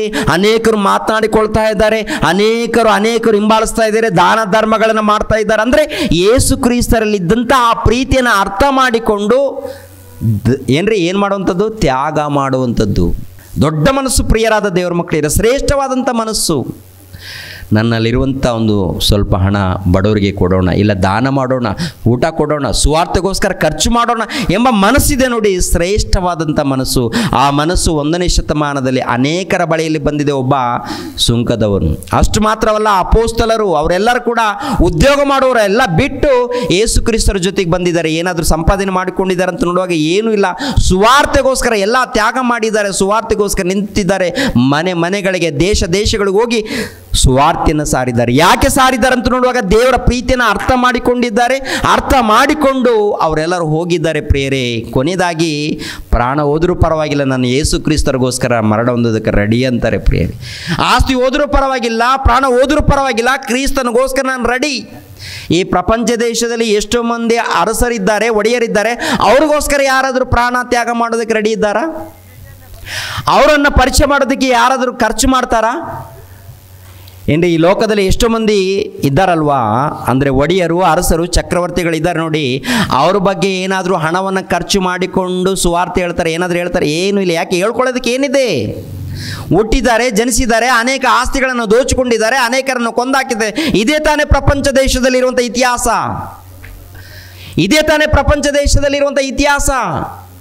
ಶ್ರೇಷ್ಠವಾದ ಇತಿಹಾಸ ಏನಿದೆ ಅಂತ ನೋಡುವಾಗ ಪ್ರಪಂಚ ದೇಶದಲ್ಲಿ ಏನಿಲ್ಲ. ಒಂದು ವೇಳೆ ಹೇಳ್ಕೊಂಡ್ರೆ ಅದು ಯೇಸು ಕ್ರಿಸ್ತರ ಬಗ್ಗೆ, ಅದು ಕ್ರಿಸ್ತನ ಬಗ್ಗೆ. ಆ ಕ್ರಿಸ್ತನ ಬಗ್ಗೆ ಹೇಳ್ಕೊಳ್ಬೇಕಾದ್ರೆ ಅನೇಕ ಬೈಬಲ್ ಗ್ರಂಥದಲ್ಲಿ ಮಹಾಜ್ಞಾನ ಬರೆಯಲ್ಪಟ್ಟಿದೆ ಪ್ರಿಯರೇ. ಈ ಜ್ಞಾನವನ್ನು ಅರ್ಥ ಮಾಡಿಕೊಳ್ಬೇಕು. ಅರ್ಥ ಮಾಡಿಕೊಂಡು ಪ್ರಿಯರಾದ ದೇವರ ಮಕ್ಕಳಿರ ಜೀವಿಸಬೇಕು. ಯಾಕೆಂದರೆ 1ನೇ ಶತಮಾನದಲ್ಲಿ ತಮ್ಮ ಆಸ್ತಿಯನ್ನು ಎಲ್ಲವನ್ನು ಬಿಟ್ಟು ದೇವರ ಸೇವೆ ಮಾಡಿದ್ದಾರೆಂದರೆ ಕಾರಣ ಅವರಲ್ಲಿ ಭಕ್ತಿ ಇದೆ. ಅವರಿಗೆ ದೇವರ ಅರ್ಥ ಆಗಿದ್ದಾರೆ, ಅವರಿಗೆ ಯೇಸು ಕ್ರಿಸ್ತರ ಅರ್ಥ ಆಗಿದ್ದಾರೆ, ದೇವರ ಜ್ಞಾನ ಅರ್ಥ ಆಗಿದೆ. ಅರ್ಥ ಮಾಡಿಕೊಂಡಂಥ ಅವರು ಸುವಾರ್ತೆ ಸಾರಿದ್ದಾರೆ. ನಾವು ಕೂಡ ಈ ಲೋಕದಲ್ಲಿ ದೇವರ ಜ್ಞಾನವನ್ನು ಸಾರಬೇಕು. ಕೊನೆಯದಾಗಿ ಯೇಸು ಕ್ರಿಸ್ತರು ಪ್ರಾಣ ತ್ಯಾಗ ಮಾಡಿದ್ರು, ಓಡಿಸ್ಕೊಂಡ್ರು, ಅವಮಾನಪಟ್ಟರು. ಸಿಲುಬೆ ಮರಣ ಹೊಂದುವಾಗ ಎಷ್ಟೋ ಅವಮಾನ ಪ್ರಿಯರೇ. ಒಬ್ಬನೇನು ಬೆತ್ತದ ಮೂಲಕ ಹೊಡಿತಾನೆ, ಇನ್ನೊಂದು ರೀತಿಯಲ್ಲಿ ಹೊಡಿತಾನೆ, ಮತ್ತೊಂದು ರೀತಿಯಲ್ಲಿ ಅವಮಾನ ಪಡಿಸ್ತಾನೆ. ಯಾಕೆ ತಗ್ಗಿಸ್ಕೊಂಡಿದ್ದಾನಂತ ನೋಡುವಾಗ ಲೋಕಕ್ಕೆ ರಕ್ಷಣೆ ಬರಬೇಕಾದ್ರೆ ಆತನು ಜನ್ಮಿಸಬೇಕು, ಈ ಲೋಕಕ್ಕೆ ಬರಬೇಕು. ಬಂದ ಮೇಲೆ ಸಿಲುಬೆ ಮರಣ ಹೊಂದಬೇಕು. ಸಿಲುಬೆ ಮರಣ ಹೊಂದಿ 3ನೇ ದಿನದಂದು ಎದ್ದು ಬಂದರೆ ಪರಿಪೂರ್ಣ, ಆತನ ಕೆಲಸ ಮುಗಿಯುತ್ತೆ. ಯೇಸು ಕ್ರಿಸ್ತರು ಜನ್ಮಿಸಬೇಕು, ಜೀವಿಸಬೇಕು, ಸಿಲುಬೆ ಮರಣ ಹೊಂದಬೇಕು, ಸಮಾಧಿ ಮಾಡಲ್ಪಡಬೇಕು, 3ನೇ ದಿನದಲ್ಲಿ ಎದ್ದು ಬರಬೇಕು. ಎದ್ದು ಬಂದಾಗ ದೇವರ ಕೆಲಸ ಸಂಪೂರ್ಣವಾಗಿ ಅವರು ಕೊಟ್ಟಂಥ ಕೆಲಸ ಮುಗಿಯುತ್ತೆ. ಆ ಕೆಲಸ ಮುಗಿಸ್ತಾರೆ ಅವರು. ಮುಗಿಸಿ ಪರಲೋಕಕ್ಕೆ ಹೋಗುವಾಗ ಈ ರಾಜ್ಯ ಸುವಾರ್ತೆ ಸರ್ವಲೋಕಕ್ಕೆ ತಲುಪಿಸ್ಬೇಕು. ಯಾರು ನನ್ನ ವಾಕ್ಯವನ್ನು ಕೇಳಿ ನಂಬುತ್ತಾರೋ ಅವರಿಗೆ ರಕ್ಷಣೆ ಆಗುತ್ತೆ. ನಂಬದೆ ಹೋದರೆ ದಂಡನೆಗೆ ಗುರಿ ಆಗ್ತಾರೆ. ಹೋಗಿ ಹೇಳಿ, ದಂಡನೆಗೆ ಗುರಿ ಆಗ್ತಾರೆ. 2ನೇ ಆಗಮನದಲ್ಲಿ ಬರ್ತೀನಿ. ಬಂದಾಗ ಯಾರು ನನ್ನ ಮಾತನ್ನು ಕೇಳ್ತಾರೋ ಅವರಿಗೆ ರಕ್ಷಣೆ ಆಗುತ್ತೆ. ನನ್ನ ಮಾತನ್ನು ಯಾರು ಕೇಳ್ತಾರೋ ಅವರಿಗೆ ಪರಲೋಕ ಸಿಗುತ್ತೆ. ನನ್ನ ಮಾತನ್ನು ಕೇಳದೆ ಹೋದರೆ ಅವರು ದಂಡನೆಗೆ ಗುರಿ ಆಗ್ತಾರೆ. ನೋಹನ ಕಾಲದಲ್ಲಿ ಯಾವ ರೀತಿ ಜಲಪ್ರಳಯ ಬಂತು ಅದೇ ಪ್ರಕಾರ 2ನೇ ಆಗಮನದಲ್ಲಿ ಪಂಚಭೂತಗಳು ಲಯವಾಗುತ್ತೆ ಅಂತ ಹೇಳ್ತಾರೆ. ಪ್ರಿಯರ ದೇವ್ರ ಮಕ್ಕಳಿರ, ಅಂದರೆ 1ನೇ ಶತಮಾನದಲ್ಲಿ ಬಂದಾಗ ತನ್ನನ್ನು ತಾನು ತಗ್ಗಿಸಿಕೊಂಡು ಪ್ರೀತಿ ತೋರಿಸಿದ್ದಾನೆ, ಜ್ಞಾನವನ್ನು ಸಾರಿದ್ದಾನೆ, ಏನು ಈ ಕಷ್ಟ ಬಂದರೂ ಎಲ್ಲವನ್ನು ಅನುಭವಿಸಿದ್ದಾನೆ. ಊಟದಗೋಸ್ಕರ ಚಿಂತೆ ಮಾಡಿಲ್ಲ, ಲೋಕದಗೋಸ್ಕರ ಚಿಂತೆ ಮಾಡಿಲ್ಲ, ಪರಿಶುದ್ಧನಾಗಿ ಬದುಕಿದ್ದಾನೆ, ದೇವರ ಜ್ಞಾನ ಸಾರಿದ್ದಾನೆ, ಅನೇಕ ಸ್ವಸ್ಥತೆಗಳನ್ನು ಮಾಡಿದ್ದಾನೆ, ಕೊನೆಯದಾಗಿ ಪ್ರಾಣತ್ಯಾಗ ಮಾಡಿದ್ದಾನೆ. ಲೋಕಕ್ಕೆ ಎಚ್ಚರಿಕೆಗಳನ್ನು ಹೇಳಿದ್ದಾನೆ, ಭಕ್ತಿಯಿಂದ ನಡ್ಕೊಳ್ಳಿ, ಭಕ್ತಿಯಿಂದ ಜೀವಿಸಿ. ಒಂದು ವೇಳೆ ಭಕ್ತಿಯಿಂದ ಇಲ್ಲದೆ ಲೋಕದ ರೀತಿಯಲ್ಲಿ ನಡ್ಕೊಂಡ್ರೆ ಲೋಟನ ಕಾಲದಲ್ಲಿ, ಇಲ್ಲಾಂದರೆ ನೋಹಾನನ ಕಾಲದಲ್ಲಿ ಏನು ನಡೀತಿದೆ? ನೋಹಾನನ ಕಾಲದಲ್ಲಿ ಜಲಪ್ರಳಯ, ಲೋಟನ ಕಾಲದಲ್ಲಿ ಬೆಂಕಿ ಮೂಲಕ ಗಂಧಕಗಳು, ಆಕಾಶದಿಂದ ಗಂಧಕಗಳು ಸುರಿದು ಜನರನ್ನು ನಾಶ ಮಾಡಿದೆ. ಯೇಸು ಕ್ರಿಸ್ತರ 2ನೇ ಆಗಮನದಲ್ಲಿ ಟೋಟಲ್ ಜಗತ್ತು ಬೂದಿಯಾಗುತ್ತೆ. ಎಲ್ಲಿರುತ್ತೆ ಆ ಮಾತು? 2ನೇ ಪೇತ್ರನು ಬರೆದ 2ನೇ ಪತ್ರಿಕೆ 3ನೇ ಅಧ್ಯಾಯ ಏನ್ರಿ 6ನೇ ವಚನ. ಆ ನೀರುಗಳಿಂದಲೇ ಆ ಕಾಲದಲ್ಲಿ ಲೋಕವು ಜಲಪ್ರಳಯದಲ್ಲಿ ನಾಶವಾಯಿತು. ಆದರೆ ಹೀಗಿರುವ ಭೂಮಿ ಆಕಾಶಗಳು ಅದೇ ವಾಕ್ಯದ ಬಲದಿಂದ ಬೆಂಕಿಯ ಮೂಲಕ ನಾಶವಾಗುವುದಕ್ಕೆ ಇಡಲ್ಪಟ್ಟಿದೆ. ಮತ್ತು ಭಕ್ತಿಹೀನರ ಶಿಕ್ಷಾವಿಧಿಯು ನಾಶ ಉಂಟಾಗುವ ದಿನಕ್ಕಾಗಿ ಆ ಬೆಂಕಿ ಸಿದ್ಧವಾಗಿದೆ. ಪ್ರಿಯರೇ, ಕರ್ತನ ಎಣಿಕೆಯಲ್ಲಿ 1 ದಿನವು 1000 ವರ್ಷಗಳಂತೆಯೂ 1000 ವರ್ಷಗಳು 1 ದಿನದಂತೆಯೂ ಅವೇ ಎಂಬುದನ್ನು ಮಾತ್ರ ಮರೆಯಬೇಡಿರಿ. ಕರ್ತನು ತನ್ನ ವಾಗ್ದಾನವನ್ನು ನೆರವೇರಿಸುವುದಕ್ಕೆ ತಡ ಮಾಡುತ್ತಾನೆಂಬುದಾಗಿ ಕೆಲವರು ಅರ್ಥ ಮಾಡಿಕೊಳ್ಳುವ ಪ್ರಕಾರ ಆತನು ತಡ ಮಾಡುವವನಲ್ಲ. ಯಾವನಾದರೂ ನಾಶವಾಗುವುದರಲ್ಲಿ ಆತನು ಇಷ್ಟಪಡದೆ ಎಲ್ಲರೂ ತನ್ನ ಕಡೆಗೆ ತಿರುಗಿಕೊಳ್ಳಬೇಕೆಂದು ಅಪೇಕ್ಷಿಸುವವನಾಗಿದ್ದು ನಿಮ್ಮ ವಿಷಯದಲ್ಲಿ ದೀರ್ಘಶಾಂತಿಯುಳ್ಳವನಾಗಿದ್ದಾನೆ. ಆದರೂ ಕರ್ತನ ದಿನವು ಕಳ್ಳನು ಬರುವಂತೆ ಬರುತ್ತದೆ. ಆ ದಿನದಲ್ಲಿ ಆಕಾಶ ಮಂಡಲವು ಮಹಾಘೋಷದಿಂದ ಇಲ್ಲದೆ ಹೋಗುವುದು, ಸೂರ್ಯ ಚಂದ್ರ ನಕ್ಷತ್ರಗಳು ಉರಿದು ಲಯವಾಗಿ ಹೋಗುವು, ಭೂಮಿಯು ಅದರಲ್ಲಿರುವ ಕೆಲಸಗಳು ಸುಟ್ಟು ಹೋಗುವುದು. ಅಂದರೆ ಭೂಮಿ ಆಕಾಶ ಸುಟ್ಟು ಹೋಗುತ್ತೆ, ನಾಶವಾಗುತ್ತೆ. ಅದಕ್ಕಿಂತ ಮುಂಚಿತವಾಗಿ ಏನೇನು ಹೇಳಿದ್ದಾರೋ ಅದೆಲ್ಲ ಕೂಡ ನಡೀತಾ ಇದೆ. ಭೂಕಂಪಗಳು, ಜಲಪ್ರಳಯಗಳು, ಪಂಚಭೂತಗಳಲ್ಲಿ ಏನ್ರಿ ಭಯಂಕರವಾದಂಥ ತುಫಾನುಗಳು, ಅಂಟು ರೋಗಗಳು ಇವೆಲ್ಲ ನಡೀತಾ ಇದೆಯಲ್ಲ, ಇವೆಲ್ಲವನ್ನು ಕೂಡ ಅಂದರೆ ಪ್ರಕೃತಿ ಮೂಲಕ ನಾಶ ಉಂಟಾಗ್ತದೆ. ಅಲ್ಲೆಲ್ಲಿ ಜಲಪ್ರಳಯ, ಅಲ್ಲೆಲ್ಲಿ ಭೂಕಂಪಗಳು. ಯಾಕೆಂದರೆ ಮನುಷ್ಯರು ಬದಲಾಗ್ತಾ ಇಲ್ಲ. ಬದಲಾಗದೆ ಹೋದರೆ ಅಲ್ಲೆಲ್ಲಿ ಭೂಕಂಪಗಳು, ಸುನಾಮಿಗಳು, ಜಲಪ್ರಳಯಗಳು ಬರ್ತಾ ಇದೆ. ಯಾಕೆಂದರೆ ಎಚ್ಚರಿಕೆ, ಅಂದರೆ ಬದಲಾಗ್ರಿ ಅಂತ. ಬದಲಾಗ್ರಿ ಮನುಷ್ಯರ, ಅಂದರೆ ದೇವರ ಮಕ್ಕಳಿರೇ ಬದಲಾಗ್ರಿ, ದೇವರ ಕಡೆ ತಿರುಕೊಳ್ಳಿ. ಅಂದರೆ ಸುವಾರ್ತೆ ಸಾರಲ್ಪಡ್ತಾ ಇದೆ, ಕೇಳದೆ ಹೋದರೆ ಅಲ್ಲೆಲ್ಲಿ ಈ ಥರ ನಡೀತಾ ಇದೆ. ಬದಲಾಗದೆ ಹೋದರೆ ನಾಶವಾಗ್ತಾರೆ. ಕೊನೆಯದಾಗಿ ಪ್ರಿಯರ ದೇವರ ಮಕ್ಕಳಿಗೆ 2ನೇ ಆಗಮನದಲ್ಲಿ ಬಂದಾಗ ಪ್ರಪಂಚ ನಾಶವಾಗುತ್ತೆ. ಯಾರು ನೀತಿವಂತರಿದ್ದಾರೋ ಅವರು ಪರಲೋಕಕ್ಕೆ ಹೋಗ್ತಾರೆ, ಅನೀತಿವಂತರು ಬೆಂಕಿಯ ಕೊಂಡಕ್ಕೆ ಹೋಗ್ತಾರೆ. ಪ್ರಿಯರೇ, ಭಯಂಕರವಾದಂಥ ದಿನಗಳಲ್ಲಿದ್ದೀವಿ. ರಕ್ಷಣೆ ಹೊಂದಬೇಕಂದ್ರೆ ಮಾರ್ಗ, ನಾನೇ ಮಾರ್ಗವು, ನಾನೇ ಸತ್ಯವು, ನಾನೇ ಜೀವವು. ಯೇಸು ಪ್ರಭು ಹೇಳಿದಂಥ ಮಾತು. ಮಾರ್ಗ ಹೌದು. ಹೇಗೆ ನಡಿಬೇಕು? ಭಕ್ತಿ. ಹೇಗೆ ನಡಿಬೇಕು? ಪ್ರೀತಿ, ನಂಬಿಕೆ ಇರಬೇಕು. ನಟನೆ ಇರಬಾರ್ದು. ನಟನೆ ಬೇಡ. ಈ ಲೋಕದಲ್ಲಿ ಯಾರನ್ನೋ ಮೆಚ್ಚಿಸ್ಬೇಕಂತ ಬೇಡ. ದೇವರು ನೋಡ್ತಾ ಇದ್ದಾರೆ. ಏಸಯ್ಯ ನಮಗೋಸ್ಕರ ಪ್ರಾಣ ತ್ಯಾಗ ಮಾಡಿದ್ದಾರೆ ಅಂದರೆ ಅರ್ಥ ನಮ್ಮನ್ನು ಪ್ರೀತಿಸಿರುವುದರಿಂದ. ಪ್ರಾಣತ್ಯಾಗ ಅರ್ಥ ಏನು? ಪ್ರೀತಿ. ಪ್ರೀತಿ ಪ್ರಾಣತ್ಯಾಗ ಮಾಡಿದೆ. ಪ್ರೀತಿ ತ್ಯಾಗವಾಗಿದೆ ನಮ್ಮೆಲ್ಲರನ್ನ ಕಾಪಾಡಲು. ಇಷ್ಟೆಲ್ಲ ಇದ್ದರೂ ಕೂಡ ನಾವು ನಟನೆ ಮಾಡಿದ್ರೆ ಶಿಕ್ಷೆ ತಪ್ಪದು. ಕತೆ ಹೇಳ್ತಾ ಇಲ್ಲ, ನಡೆಯುವಂಥ ವಿಷಯ. ಯಾರನ್ನೂ ಮೆಚ್ಚಿಸ್ಬೇಕಂತ ನಾನು ಬೋಧನೆ ಮಾಡ್ತಾ ಇಲ್ಲ. ದೇವರ ಪ್ರೀತಿಯನ್ನು ಅರ್ಥ ಮಾಡಿಕೊಂಡಿದ್ದೀನಿ, ಇದ್ದದ್ದು ಇದ್ದ ಹಾಗೆ ಸಾರ್ತಾ ಇದ್ದೀನಿ. ಭಕ್ತಿಯಿಂದ ನಡ್ಕೊಂಡ್ರೆ ನಾವು ಖಂಡಿತವಾಗಿ ರಕ್ಷಣೆ ಹೊಂದುತ್ತೀವಿ. ಭಕ್ತಿ ಅದು ಯೇಸು ಕ್ರಿಸ್ತನು ಏನು ಹೇಳಿದ್ದಾರೋ ಅದರ ಪ್ರಕಾರನೇ ನಮ್ಮ ಜೀವನ ಇರಬೇಕು. ಪ್ರಾರ್ಥನೆ ಇದೆ ಅಂದರೆ, ಭಾನುವಾರ ಪ್ರಾರ್ಥನೆ ನಡೀತಾ ಇದೆ ಅಂದರೆ ಖಂಡಿತವಾಗಿ ಸಮಯ ದೇವರಿಗೆ ಕೊಡಬೇಕು. ಇನ್ನೊಂದು ದಿನ ಕಾರ್ಯಕ್ರಮ ನಡೀತಾ ಇದೆ ಅಂದರೆ ಸಮಯ ದೇವರಿಗೆ ಕೊಡಬೇಕು. ಪ್ರತಿನಿತ್ಯ ನಾವು ದೇವರಲ್ಲಿ ಇರಬೇಕು. ದೈವ ಸೇವಕರನ್ನು ಪ್ರೀತಿಸಬೇಕು, ಎಲ್ಲರನ್ನು ಪ್ರೀತಿಸಬೇಕು. ಯಾರನ್ನು ಕೂಡ ನಾವು ದ್ವೇಷ ಮಾಡೋಂಗಿಲ್ಲ. ಆ ಅಧಿಕಾರ ನಮ್ಗೆ ಕೊಟ್ಟಿಲ್ಲ ದೇವರು. ನಾವು ಯಾವ ರೀತಿ ನಡ್ಕೊಂಡಿದ್ದೀವಿ, ಯಾವ ರೀತಿ ಜೀವಿಸ್ತಾ ಇದ್ದೀವಿ ಅಂತೇಳಿ ಪ್ರತಿಯೊಂದು ನಮ್ಮನ್ನು ಗಮನಿಸ್ತಾ ಇದ್ದಾರೆ. 1ನೇ ಶತಮಾನದಲ್ಲಿ ಬಂದಾಗ ಪ್ರೀತಿ ಸ್ವರೂಪನಾಗಿ, ತ್ಯಾಗ ಸ್ವರೂಪನಾಗಿ, ರಕ್ಷಕನಾಗಿ, ಪಾಪ ವಿಮೋಚಕನಾಗಿ ಬಂದರು, ತ್ಯಾಗ ಮಾಡಿದ್ರು, ಹೊರಟೋದ್ರು. 2ನೇ ಆಗಮನದಲ್ಲಿ ಆಗಲ್ಲ.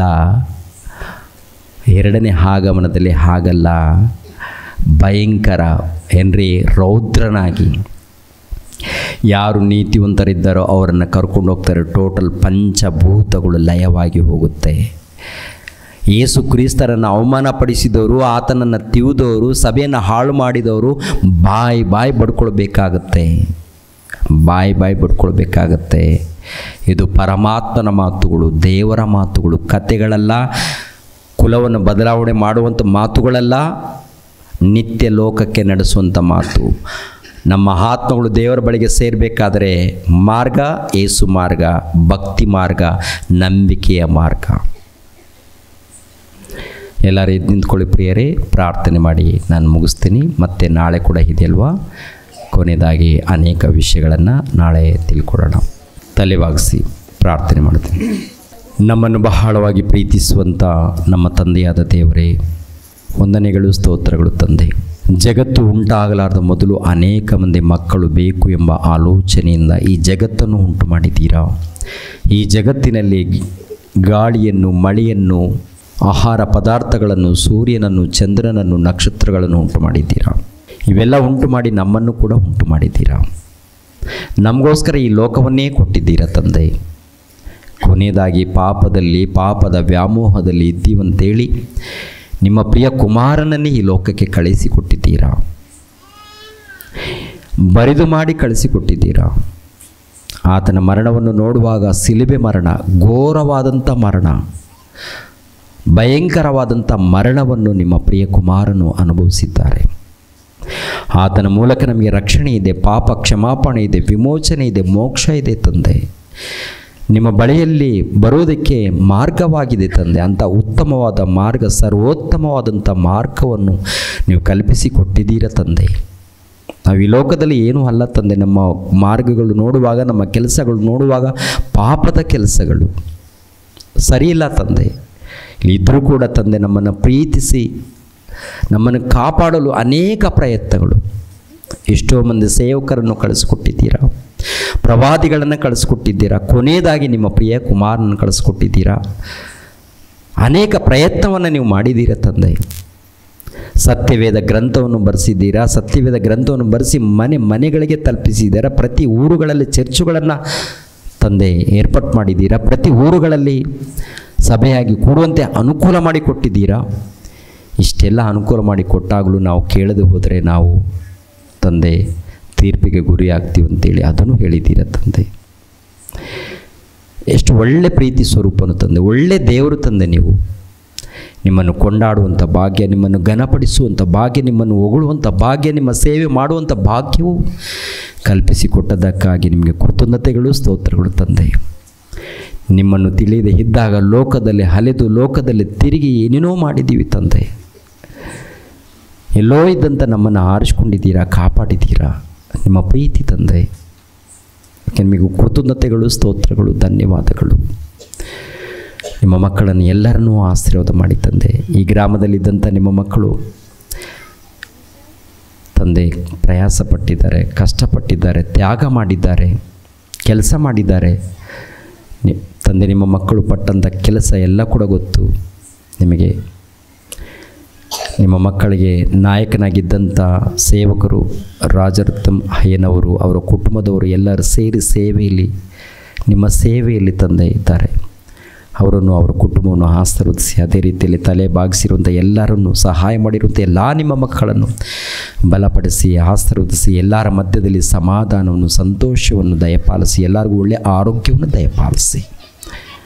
ರಾತ್ರಿ ಮಲಗುವಾಗ ಒಳ್ಳೆಯ ನಿದ್ದೆಯನ್ನು ಕೊಡಿ ತಂದೆ. ಮತ್ತು ನಾಳೆ ಆರಾಧನೆಯಲ್ಲಿ ನಿಮ್ಮ ಕೃಪೆ, ನಿಮ್ಮ ಸಹಾಯವನ್ನು ದಯಪಾಲಿಸಿ. ಚಿಕ್ಕ ಮಕ್ಕಳಿದ್ದಾರೆ, ಯುವಕರು ಇದ್ದಾರೆ, ಯುವತಿಯರು ಇದ್ದಾರೆ, ಎಲ್ಲರನ್ನು ಕನಿಕರಿಸಿ ಕಾಪಾಡಿ, ಎಲ್ಲರ ಮಧ್ಯದಲ್ಲಿ ಸಮಾಧಾನ ದಯಪಾಲಿಸಿ. ಯೇಸು ಪವಿತ್ರ ನಾಮದಲ್ಲಿ ಬೇಡ್ತಾ ಇದ್ದೀನಪ್ಪ ತಂದೆಯೇ, ಆಮೇನ್. ಎಲ್ಲರಿಗೂ ವಂದನೆಗಳು ಪ್ರಿಯರೇ. ರಕ್ಷಕನಾದ ಯೇಸು ಕ್ರಿಸ್ತರ ನಾಮದಲ್ಲಿ ಆತ್ಮೀಯರೆಲ್ಲರಿಗೂ ಹೃತ್ಪೂರ್ವಕ ವಂದನೆಗಳನ್ನು ತಿಳಿಸ್ತಾ ಇದ್ದೇನೆ. ದೇವರ ಸೇವೆ ನಿಮಿತ್ತವಾಗಿ ಪ್ರಾರ್ಥಿಸಿರಿ ಹಾಗೂ ದೇವರ ಸೇವೆಯಲ್ಲಿ ಭಾಗಿಗಳು ಆಗಿ. ಪ್ರತಿಯೊಬ್ಬನು ತನ್ನ ಹೃದಯದಲ್ಲಿ ನಿರ್ಣಯಿಸಿಕೊಂಡ ಪ್ರಕಾರ ಕೊಡಲಿ. ದುಃಖದಿಂದಾಗಲಿ ಬಲಾತ್ಕಾರದಿಂದಾಗಲಿ ಯಾರೂ ಕೊಡಬಾರದು. ಯಾಕೆಂದರೆ ಸಂತೋಷವಾಗಿ ಕೊಡುವವನ ಮೇಲೆ ದೇವರಿಗೆ ಪ್ರೀತಿಯುಂಟು. 2 ಕೊರಿಂಥದವರಿಗೆ ಬರೆದ ಪತ್ರಿಕೆ 9ನೇ ಅಧ್ಯಾಯ 7ನೇ ವಚನ.